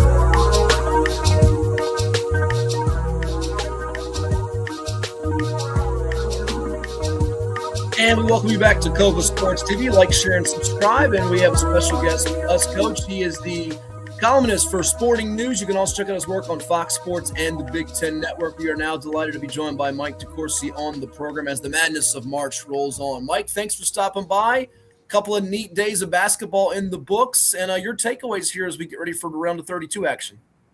Well, I thought that the first 2 days were a lot of fun. I know that when there aren't as many upsets, there are some who decry the absence of those events. But we came close on several. There were a lot of highly competitive games. I mean, Kentucky needed a near miracle in order to survive Santa Clara and advance to the next round. So the idea that we didn't have enough upsets, I think, is overplayed. And I think we need to understand why there are fewer such games. And there are multiple components of that. And obviously one of them, and no one would deny this, is that there are a lot more mid-major players who are ascending to the high major level, and that is giving the opportunity for those teams to be more empowered and for the mid-major teams to have maybe a bit less talent available to them. Although I did point out in some other circumstances that you look at a player like Evan Mahaffey, who was a high major player for 3 years or more and played this last season for Akron and had a nice year on a terrific team in the MAC that played in the NCAA tournament and was very competitive in their game. So it does swing both ways still, but it does, I think, obviously lean more toward the high major level. That's a factor, and I think everyone's acknowledged that. But what they haven't acknowledged is that the high majors are empowered by a couple of other things. One is a lot of teams that used to be mid-majors are now in high major conferences. Xavier, Creighton, those teams in particular. Gonzaga is no longer a mid-major no matter where they play. They are now one of the power conference, power teams in basketball, whatever conference they play in, it doesn't matter. So a lot of teams that used to be pulling these upsets are now either trying to get in or trying to avoid them. And so that's a factor as well. And then the last component that isn't discussed nearly enough, is that you look at the level of talent that is now retained by college basketball in general. And I think that includes all levels. Obviously, the Power Five would be the most effective. But the level of talent that's retained among players who, even 5 years ago, certainly 7 years ago, were saying, I got to make some money playing this game. My career is finite. I'm getting a scholarship and I'm getting $6,000 a year or whatever it was in cost of attendance payments, and that's just not enough. I've got to go make some money. And so they were leaving college basketball before they were ready, or maybe they would never be quite ready for the NBA, but they still could accomplish something in college. Now they're fighting to stay in college. As you know, the court systems are overworked with players fighting to stay in college, fighting to get a 6th year, a 5th year, whatever it might be, because there's money in it now. So that makes the teams at the top better. I use as an example Zuby Ejiofor, who had a phenomenal year for St. John's.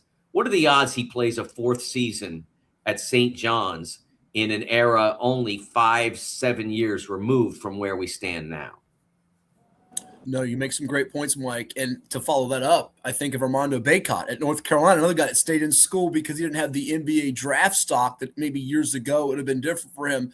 Just to, before I let my partner jump in here, and he's going to ask you, I'm sure, about UNC's game with VCU and the status of Hubert Davis. But 4 of those double-digit seeds that we have left are from the SEC, and 10th seeded Texas A&M and 11th seeded Texas to go with the others in High Point at 12, who was a trendy upset pick over Wisconsin in the round of 64, and 11 seed in VCU had that 19-point rally from Carolina. So now that we're at the round of 32, I want to know from you, because you did the bracket breakdown. People could see it all the time on Fox Sports Sporting News and on the Big Ten Network. You were crunching the numbers. Going into the tournament, how many teams did you realistically think could win the championship, and how many are you at right now that you think can realistically hoist the trophy on that Monday night in April? Yeah, I had probably a month or two ago, I thought there were more than there were. And a lot of the teams that have been eliminated from that idea, I mean, they certainly haven't been eliminated. I mean, well, BYU has, but most of them are still alive, but they've been eliminated in my mind from the possibility of pursuing that. And that's been the product of injury. Injury has had a more profound impact on this tournament, this NCAA tournament. My first NCAA tournament covering was 1987, I believe. I believe that's the first one I ever covered. My first Final Four was 1988. And I've never seen anything quite like this in terms of the injury component. North Carolina with Caleb Wilson, a totally different team. The literal most consistent player in America as a freshman, scored 20 points, averaged 20 points. Okay, so most of the time when you see a guy average 20, it's because he'll get 35 one night and 18 the other. Caleb scored 20 almost every time he took the floor. He was amazing. And him being gone really impacted Carolina's season. JT Toppin at Texas Tech took them out of the conversation. What happened to Richie Saunders at BYU totally diminished the Cougars, and they just couldn't get past it, even to defeat in the first round a not overwhelming Texas team. So all of that has played a role in why at this point I think it's only 5 or 6 that meet the standard necessary to win it.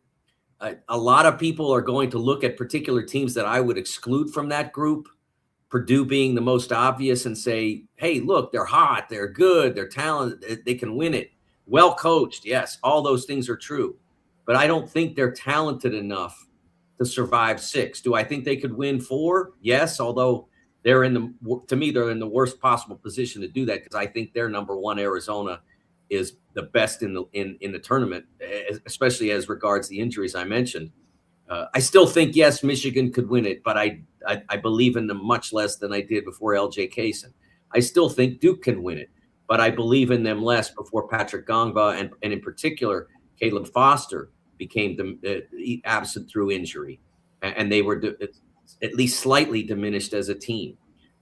I do think that you have to have certain components to win this thing, and if you look over the last 4 decades or so, pretty much every champion meets those standards, and it begins, and this is why I exclude Purdue, it begins with those obvious NBA draft picks, the guys that are going to go in the first round, and they're going to make a difference at that level to a degree, but they really make a difference in the NCAA tournament when the games get most difficult. Excellent insight there from Mike DeCourcy, Sporting News, Fox Sports, Big Ten Network, as we talk about the NCAA Basketball Tournament round of 32 action this weekend. Another guy that's also on the shelf, potentially Joshua Jefferson from Iowa State, Ed. Yeah, I don't want to make any assumptions about Josh, but they were a team that I had picked to go to the Final Four and that I would put in that subset of teams that could win it until we know what his injury is. How the severity of his injury. Honestly, what I heard from Iowa State on Friday was almost encouraging, because when I saw the way his foot twisted, I had a fear of a foot fracture, and there would be no way for him to recover in time to play in this tournament. Whereas a sprained ankle, it quite possibly, and they did not dictate the severity, whether it was high or low, etc. It quite possibly won't return because of a sprained ankle, but at least it puts you in the realm of a possibility that he could go again. Whereas, like I said, a foot fracture or an ankle fracture or something like that, and he would clearly be out of this and preparing for the draft. No doubt. Ed? First of all, Mike, pleasure to have you on. I've been a big fan of your work. I know you weren't back with Sporting News back in the 70s, but as a little tyke, the Sporting News was the first sports paper that I got on a weekly basis as a newspaper form, all sports, the different sports, and of course, the basketball, football, and baseball. And in my brother's attic back in Pennsylvania, I probably have from 1970 all the way, probably over 1,000 copies still up there of the Sporting News. I loved that. As a 12-year-old kid, I would run to the store to get that every Friday, Sporting News, and make sure I got the guy, the owner of the store, to start saving me a copy so they wouldn't all be gone because, I was a kid. He said, "You're the only kid that gets this. Everybody else is an adult." But that was my first foray into sports. It's the Sporting News. So when I heard that Matt got you on, I was like, we got Mike on? Mike's big business. He's top guy. When I heard Sporting News, I always go back to that flash. So again, congrats for coming on and the work you've done in the past.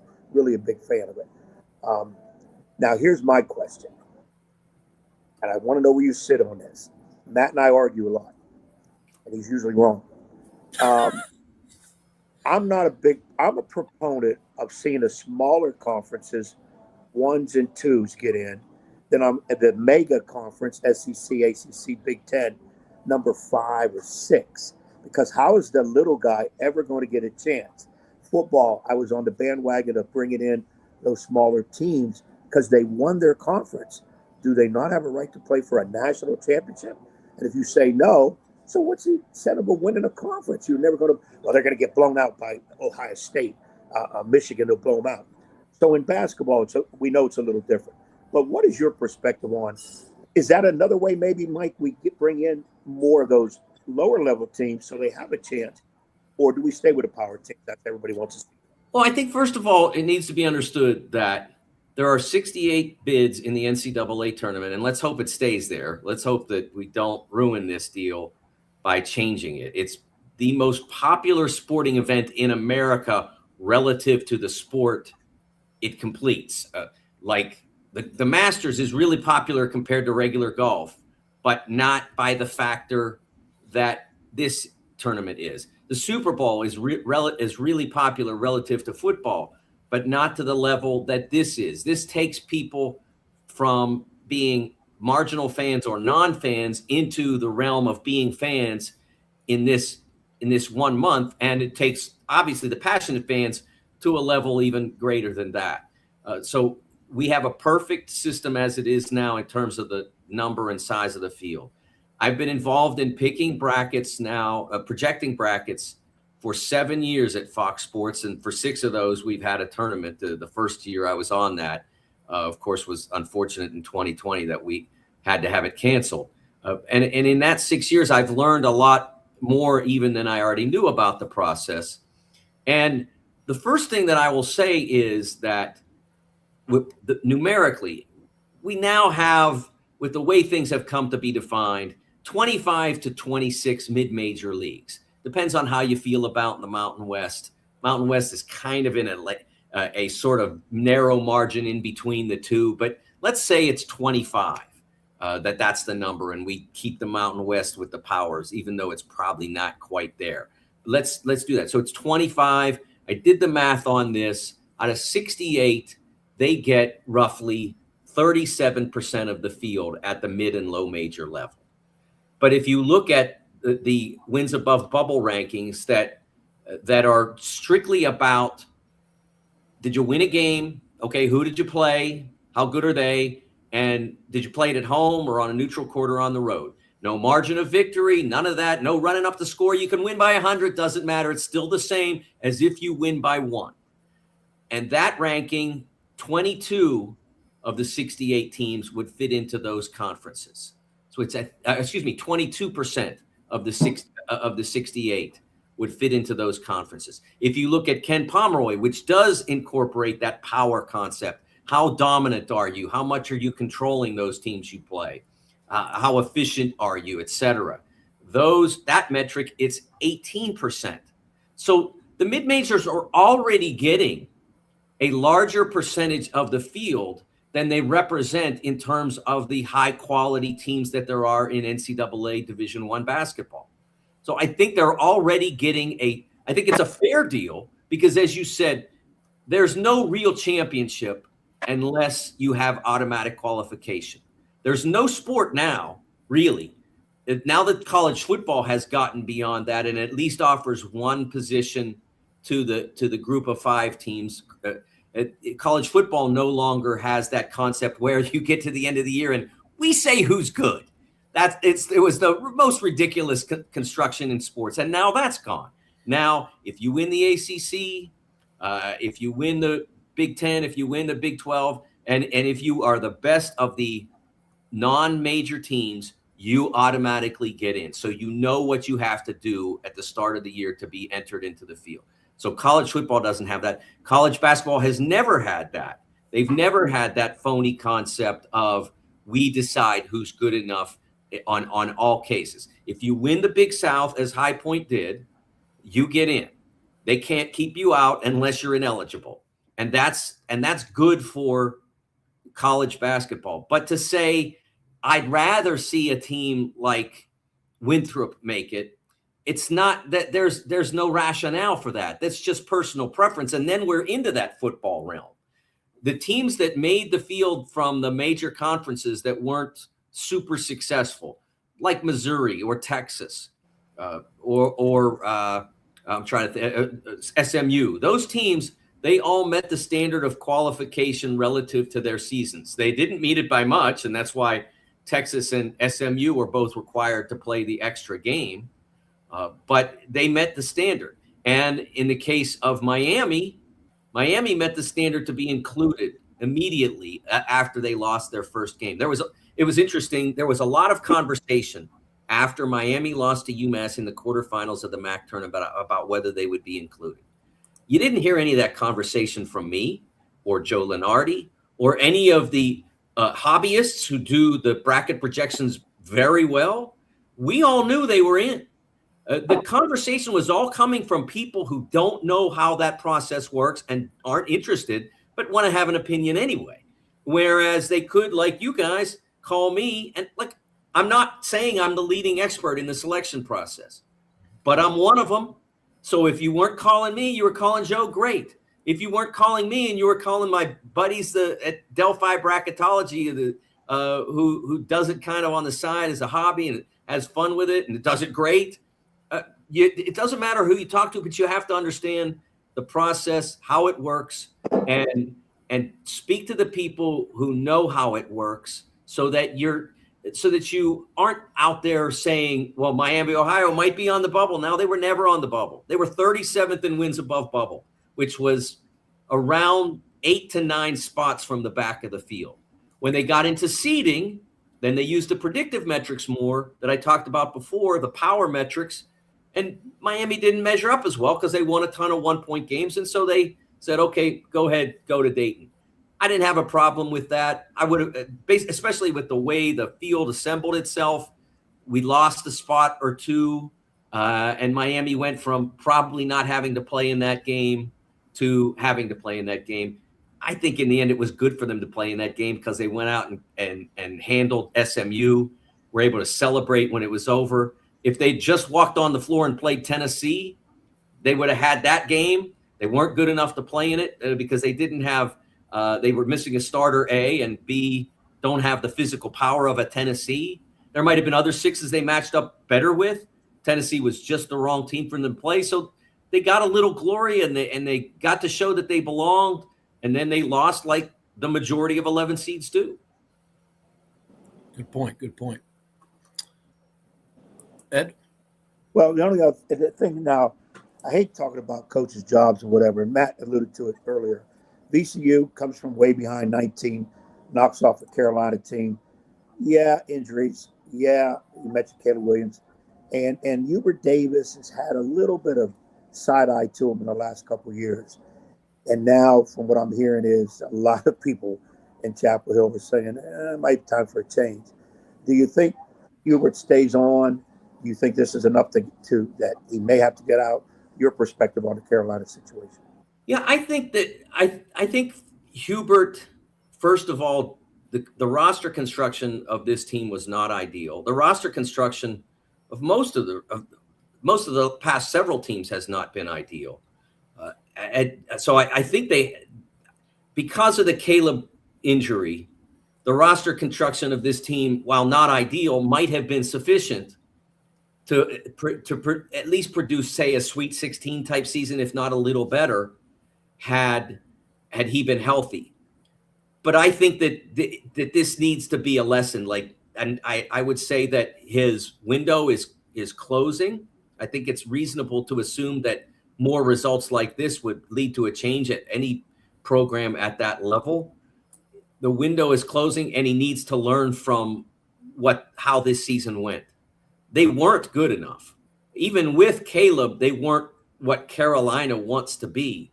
Bringing in Henry Vasar was a great move, especially and being able to be the successful team to recruit Caleb Wilson, who, goodness gracious, would have made any team in America so much better, 30 to 40% better just in one position, because he's that good.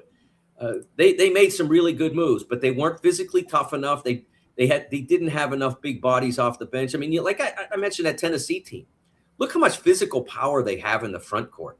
Now I know you're not going to get the young man Carey to after his brother went to Duke. He's probably not going to Carolina. That doesn't happen very often. But someone like that needs to be on your team. You got to have some physical power. It just is so it's so useful to have that. It doesn't necessarily have to be someone as big and strong and bulky as Carey is, but someone who can bring that physicality to the front court didn't exist on the Carolina roster, and that has to be changed. The wing play, I don't think they're long enough, dynamic enough in that circumstance, and they may have addressed some of that with some of the young people that they're recruiting for next year, but that has to be improved. I do think that next year will be a very important year for him. This year wasn't good enough and might not have been good enough even if Caleb got hurt, but it was on track to be closer to good enough after they beat Duke on the buzzer beater. They went down to Miami with a chance to win not long after that. It was probably a week later. And they went down with a chance to win down there. And I think they might have been successful if he doesn't get hurt in that game. And then maybe February and March go completely differently. And the reasonable approach is to say, okay, we're going to do this again, but you got to do it better, or else we might not do it again after that. Yeah, some spot-on analysis here from Mike DeCourcy. Before we let you run, and our time is short here, I want to throw at you, and you bring up about just the roster construction, UNC needing to bolster that rebounding, which they were known for under Roy Williams. It leads me to one of the teams that I think is part of maybe the most fascinating matchup we have for the round of 32 here, Mike. Give me your thought. Kansas taking on St. John's in San Diego. That's a compelling game in the 4-5 that has people buzzing and fascinated by it. How about you? What one or two games are you most intrigued by this week? Or this weekend, I should say, in the round of 32, whether it's today or tomorrow. Yeah, I'll address that one. I think that right now, St. John's is a more together, more balanced, more cohesive team than Kansas is. But Kansas has Darren Peterson, who is certainly the most talented player left in this tournament. He and A.J. DeBonsa, probably the two most talented players in college basketball this season altogether. But now that AJ's home, Darren's the best that's left. And Cameron Boozer's obviously terrific, but if you look at what Darren can do on the floor, can completely change a game. So I look at that game and I say to myself, what does St. John's do to slow him down? They have multiple players that they can play against him. Bryce Hopkins, Dylan Mitchell. They have multiple players that size. Ian Jackson can come off the bench and play in that matchup some, so they don't necessarily have to get worn down by dealing with Peterson. And there does seem to be sort of a fissure there. It's one of the really fascinating elements of this Darren Peterson story is that when Kansas had him, they had earlier in the season, they seemed to have at least beginning of a handle on how to play with him and play together. And then when they didn't have him, they found a way to play without him. And then when they kind of had him, he'd play half or something like that. They found a way to be successful in that realm too. But now that they have him basically full time, I mean, he's played full-time minutes now for 6 or 7 games in a row. In that circumstance, they haven't been successful at all. I mean, they've won here and there, but even the Cal Baptist game turned into a tension game. So it's really interesting to see that now that he's a full-time player, they've developed real issues. I'm not sure exactly why, but St. John's opportunity is to take advantage of whatever issues develop. Yeah, for sure. No doubt about it. Should be interesting stuff here with what's on deck here in the next rounds of games. Mike DeCourcy, our guest. We look forward to getting you back on the program here, my friend. It was great chatting with you. I know Ed wants to have that debate with you too that we have on the show, which is the better league between the Big 12 or the Big 10, because he's been saying all year long he likes the Big 10. I've got the Big 12. If one of those leagues gets 3 or 4 teams in the Final Four, that may settle it, right? Well, I got to go quickly, but I will say that right now, as we stand this year, I think depth-wise, the Big 10 was a little better, but at the top, it's the Big 12. Their strongest teams are the strongest in the sport right now. Good stuff. Well, hey, follow his work. Excellent stuff in sports. Thanks, Matt. Sports Big Ten Network. Thank you, Mike. Appreciate it. We'll get you on again soon. Take care. Thanks, Mike. That's Mike DeCourcy, our guest here on 757 Sports Talk. We appreciate him giving us almost a half hour of his time. Outstanding insight and coverage. He is tremendous with the knowledge and the insight there on everything in college basketball. He covered a lot of different angles there, and that St. John's in Kansas game tomorrow it's the one that people are circling. It's the biggie on the docket. But a lot of games getting ready to get underway here, so we're going to take one last time out before we bid adieu on this particular program and get Ed's parting shots. Maybe do a little rapid fire on the picks as we close out this episode of 757 Sports Talk before Ed moseys on down the street to go see the Hornets playing. Who are they playing again? The Grizzlies? Is what you got on the docket tonight? Is that right? Hornets and Grizz? You'll have a lot of buzz. You'll have a lot of buzz in that building too. See what I did there? Buzz in the building? Get it? Buzz building. You got it. We'll come back and put the ribbon on this episode. Stick around. It's Cova Sports TV. What is more? Is it more reps, more strength, more stamina? We say it's all of that, but it's greater than just what's in the mirror. It's about improving your mental and physical health. More is a feeling of achievement, fulfillment, confidence. It's looking better, feeling better, being better, and it's our mission to get you there. Because here, you are more. One Life Fitness.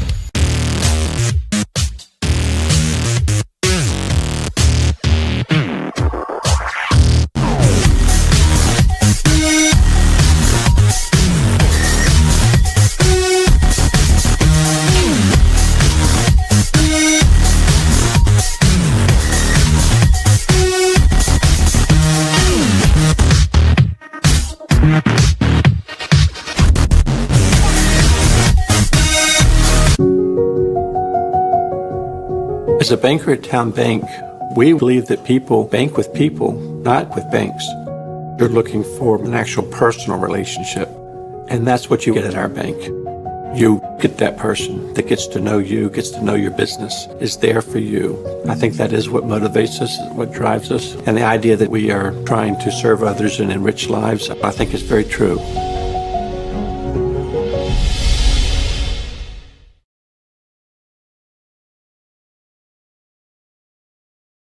What makes a life a good one?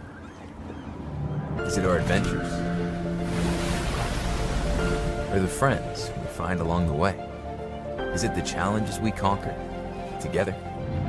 Maybe it's the people's lives we touch every single day. So, what makes a life a good one? You'll have to figure that one out for yourself. Well, it's everybody's favorite time of year again. Time to prepare to make your annual donation to that infernal revenue service. And if you're like me, you need help.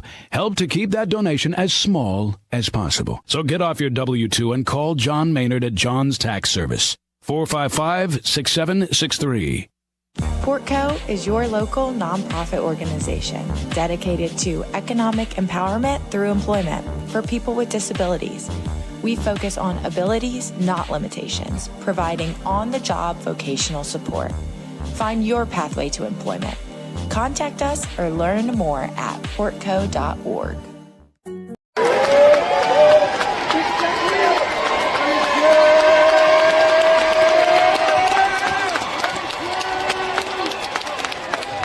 Congratulations to those who are accomplishing this season, and thank you for your support of the Virginia High School Blues program. Hampton Roads has a long-running high school and college sports tradition. It's time to give them the spotlight they deserve. This is 757 Sports Talk. Here are Matt Hatfield and Coach Ed Young. All right, Ed, as we give you some picks to close out this episode of the show, do you want to take them from bracket order, top of the bracket to the bottom of the bracket, or go in order of how they're going to be played in terms of times today, tomorrow? What do you want to do here? Easiest for you. Easiest for me. All right, well, I can share it on the screen here and do it this way for you. There you see Duke and TCU squaring off in the round of 32 later today. Blue Devils 12.5-point favorites in that East region. What do you think? Duke to win and cover, or do you think the Horned Frogs will give them a scare? I think they definitely give them a scare. Now, question is how long?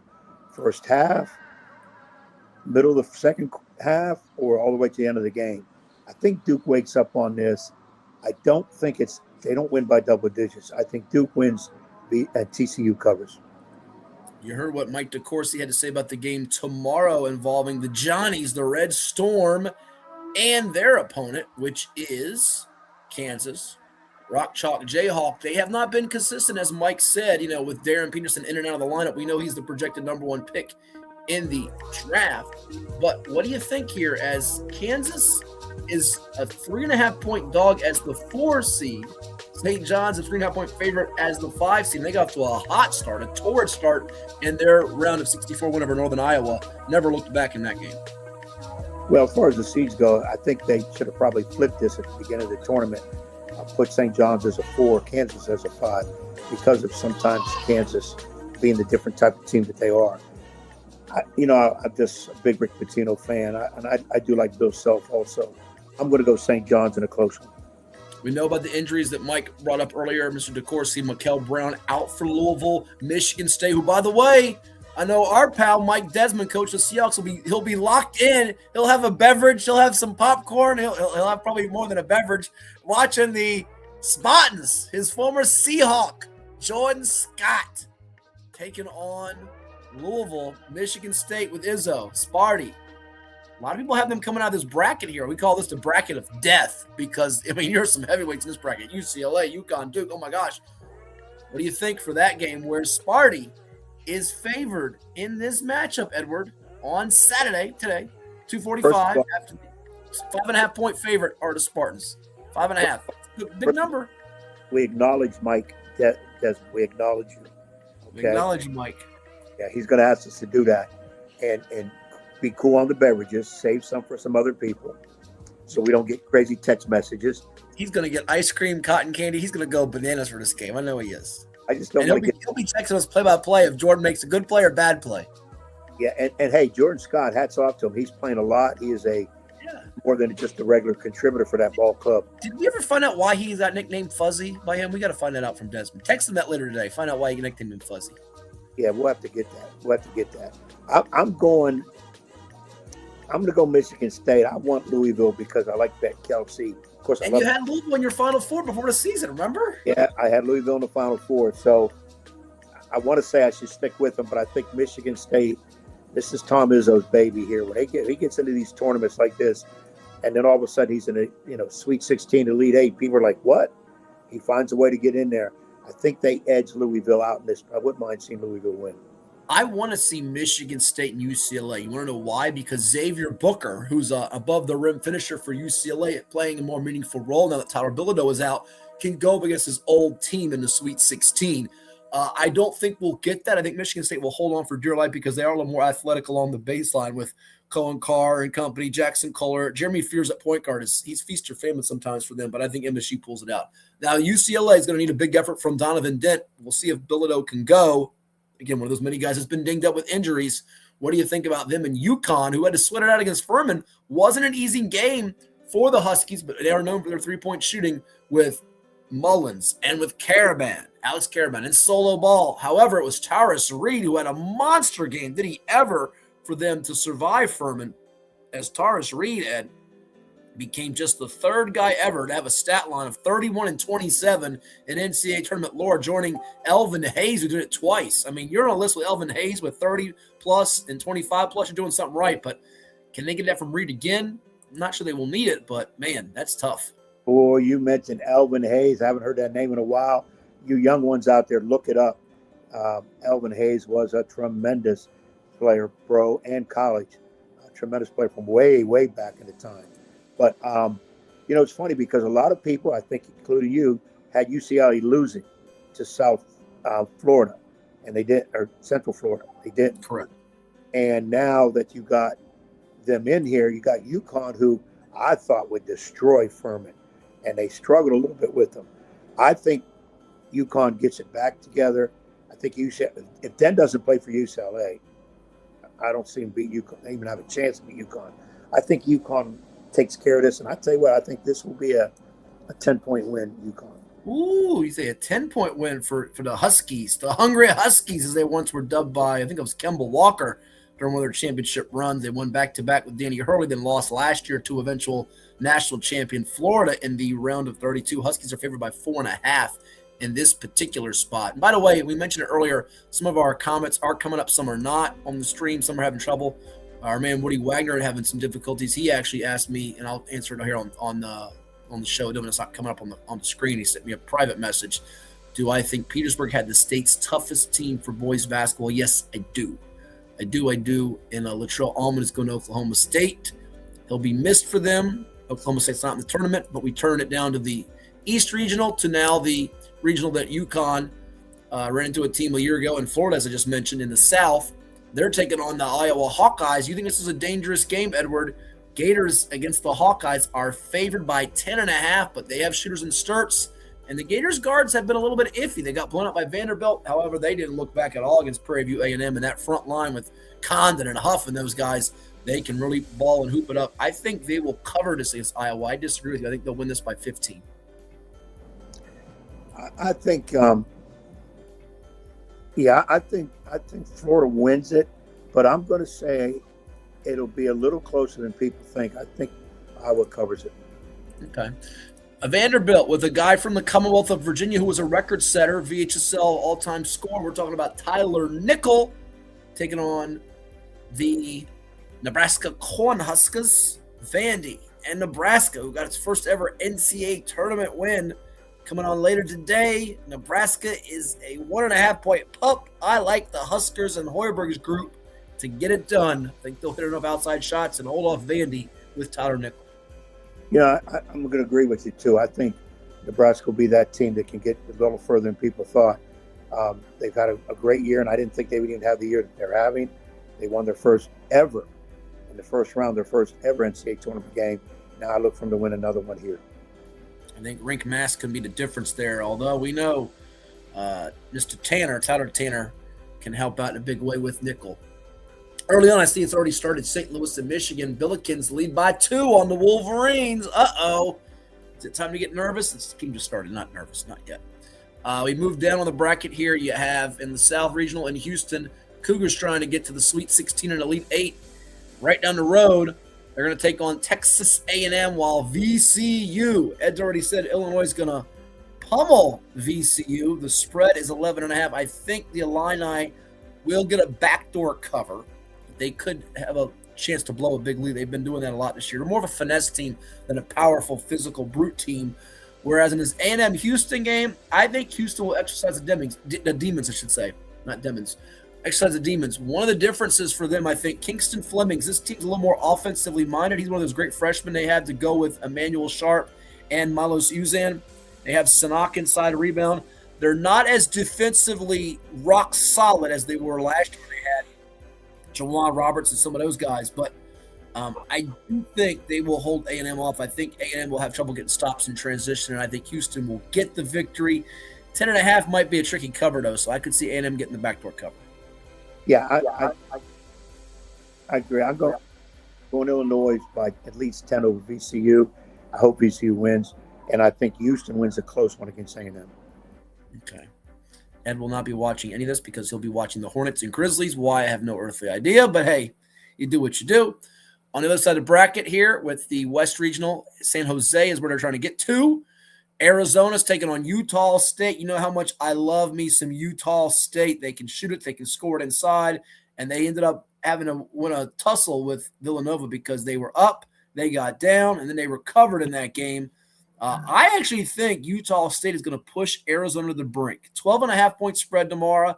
But I'm telling you right now, remember this name for Utah State. They have a guy named Mason Falslev, but the one who I think is going to give them problems is MJ Collins, 6'4" guard who can score it from distance and inside the arc. He's going to have a big game. Those freshmen are great for Arizona. Braden Burries, we know about, of course, in addition to Braden Burries, they have Cole Peak. I think Zona is going to be in for a dogfight. They'll win it, but give me Utah State for the cover. Give me Arizona by at least 10. All right, he's got Pete and Burries going off, I guess, in that one. Bottom part of the bracket, stay up here. High Point, Arkansas. John Calipari's Razorbacks, led by Darius Acuff, who is certainly in that conversation for Player of the Year, and a lot of people think he should be going higher in the draft, even with that rank, that level that DeBonsa and Peterson are projected. The Razorbacks of Arkansas taking on a High Point. Last game tonight, 9:45 Eastern. So when Ed's done partying and going to all his different establishments, he might be able to see the last 5 minutes of it, ladies and gents. High Point's an 11.5-point dog. Is that too much? I love the over in this game, Ed. It's 169.5. This game could be 99-85. I think it's high scoring. I think Arkansas does take it. High Point will be playing a bigger version of themselves in this one. I'd go Arkansas by, again, at least 10. Okay. Texas and Gonzaga. Longhorns, a trendy pick here against the Zags, who did not look great. They did not look great at all in their game that they had to sweat out against Kennesaw State. The Zags against Texas, who's trying to win her third NCAA tournament game just this year. 6.5-point favorite for the Zags. I think the Zags will end up having a better second half, slow start, and get the dub. What do you think? I think Texas gets this. I think Texas gets it. Wow. I want to see Gonzaga go. I just got that feeling Texas a little bit on a roll. They're going to exploit some of that lack of size for Gonzaga. I'm going to go Texas in a close one.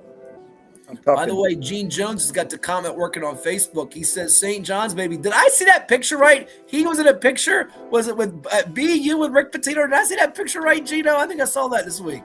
That picture floored me. That's the 5-star gang. Yep. Yeah, like a young Ed Young back in his day, what he looked like. We go down the bracket. I know Gino's getting a laugh out of that. Miami. What's that? I was a hellion in my younger days. The Hurricanes, in your younger days, you still are. The Hurricanes taking on Purdue. You heard what DeCourcy said about Purdue. Thinks they're really close. They don't quite have probably enough athletes, but Braden Smith now, shout out to him. He breaks the Bobby Hurley assist record. That's a great job, and he didn't do it for 5-6 years. That he didn't it wasn't one of those fake records. He did it legitimately here. Purdue against Miami, who's got athletes, and what a job. And year one, Jay Lucas has done here. We know about his name, the background, John Lucas. What do you think about the former Duke assistant leading the Canes tomorrow? First game on Sunday, 7.5-point pup against Purdue.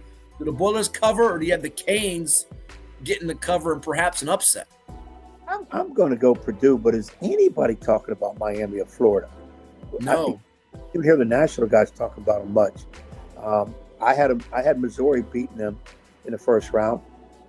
And obviously wrong. But I'm going to go Purdue.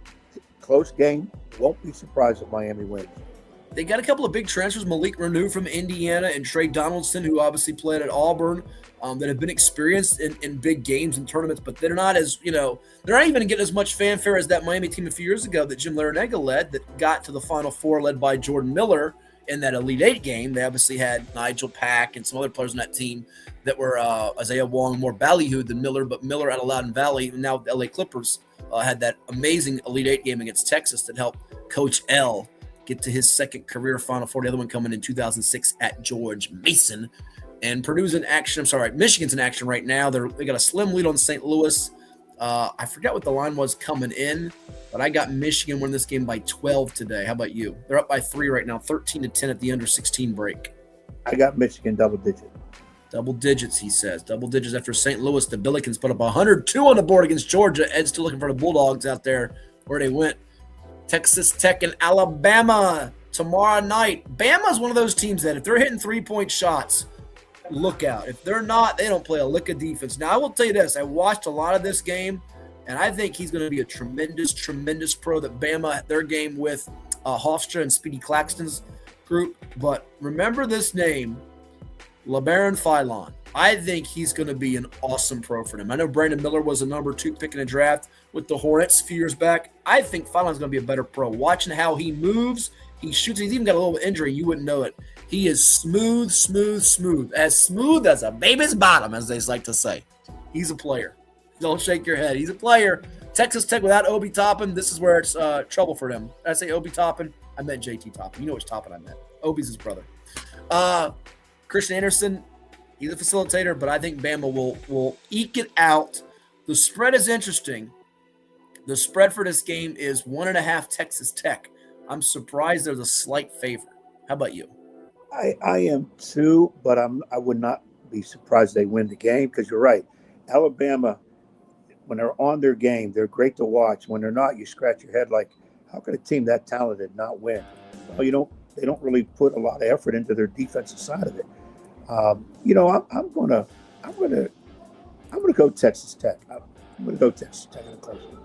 Okay, he's gonna go up on me. Tennessee, Virginia, 6:10 Eastern on TNT tomorrow. You have the Vols with that front line that's imposing. Akpara and Carey and Nate Ament. By the way, we love Ament from Virginia. Highland School leads them in rebounding. Jacoby Gillespie, the guard. But Virginia, DeRitter, one straw that stirs the drink for them in a lot of ways. I just wonder if Virginia's going to be up for the physicality that Tennessee's going to bring on the backboards. And the spread right now, the 6th seed in Tennessee against the 3 seed Virginia. 6th seed is a slight 1.5 point favorite. I'd love to see UVA win this game. I just think Tennessee presents some matchup problems. Although Rick Barnes can be a little sketchy in these games down the stretch. It's going to be a matter of if Virginia's defense can, I think, put the handcuffs on Gillespie. If they can keep Gillespie out of the paint and not getting some open shots from perimeter, Tennessee does not score it well in the half-court edge. They're an offensive rebounding team, but I think Virginia's offense is actually more efficient than Tennessee. I just think this is going to be one where the Vols end up putting Virginia in some foul trouble and living at the line and finding a way to grind it out. But it would not surprise me in the least if UVA got it done because they have been a great story, and I think Ryan Odom can coach his tail off. I really do. Yeah, I'm pulling root for Virginia for sure. I got Tennessee probably by 6 in this game. But I would like to see Virginia win it. And Ryan Odom's done a tremendous job with Virginia. Yep, he really has. And then you have Kentucky, Iowa State, our final game we look at, which is 2:45 tomorrow. Otega Owa with that heroic shot. We know Iowa State with Jefferson might not play. Cyclones are a 4.5 point favorite after opening up at 5.5. Line is going down. Can Kentucky have a second great effort is the big question here. That one's an intriguing matchup tomorrow. It really is. Yeah, I'm going to lean towards Iowa State. Iowa State was my darling of last year. I thought they would get to the Final Four. I'm going to go with Iowa State in this game, but maybe that buzzer beater by Kentucky has spurred them on, and they'll play even with more fortitude in this game against Iowa State. But I'll go Iowa State probably by 7. They're a little bit like Bama. I think their offense can be high octane, but defensively I have some concerns for them to say the least. So I'm not all in on them in that regard. I think Momcilovic, my 3-point ace for Iowa State, and Mr. Lipsy in the backcourt will step up their game if there is no Jefferson in the lineup for the Cyclones of ISU. So there you have it. That's going to do it for this episode of 757 Sports Talk. For the coach, Ed Young, I am Matthew Hatfield. And if you missed last week's episode, you can always go back and watch it on our Cova Sports TV YouTube channel. Those were the Final Four picks going in. Ed had Arizona over Florida with Duke and Michigan in the Final Four. We did our brackets last week, while I, on the other hand, had Michigan over St. John's with Houston and Arkansas joining them in the Final Four as 5, 2, and 4 seeds. So let's chalk for me while he went with all 1 seeds. What do you expect from Coach? And that's why I'm in 3rd place and you are in, what, 15th? Okay. The game has just started. A lot more fun to come, and we'll see if I can catch you. We'll see you next time on Cova Sports TV. Have a great weekend. Keep buzzing, Ed. Keep buzzing down there with the Hornets. Don't get stung. Don't get stung. I will be in the hive tonight.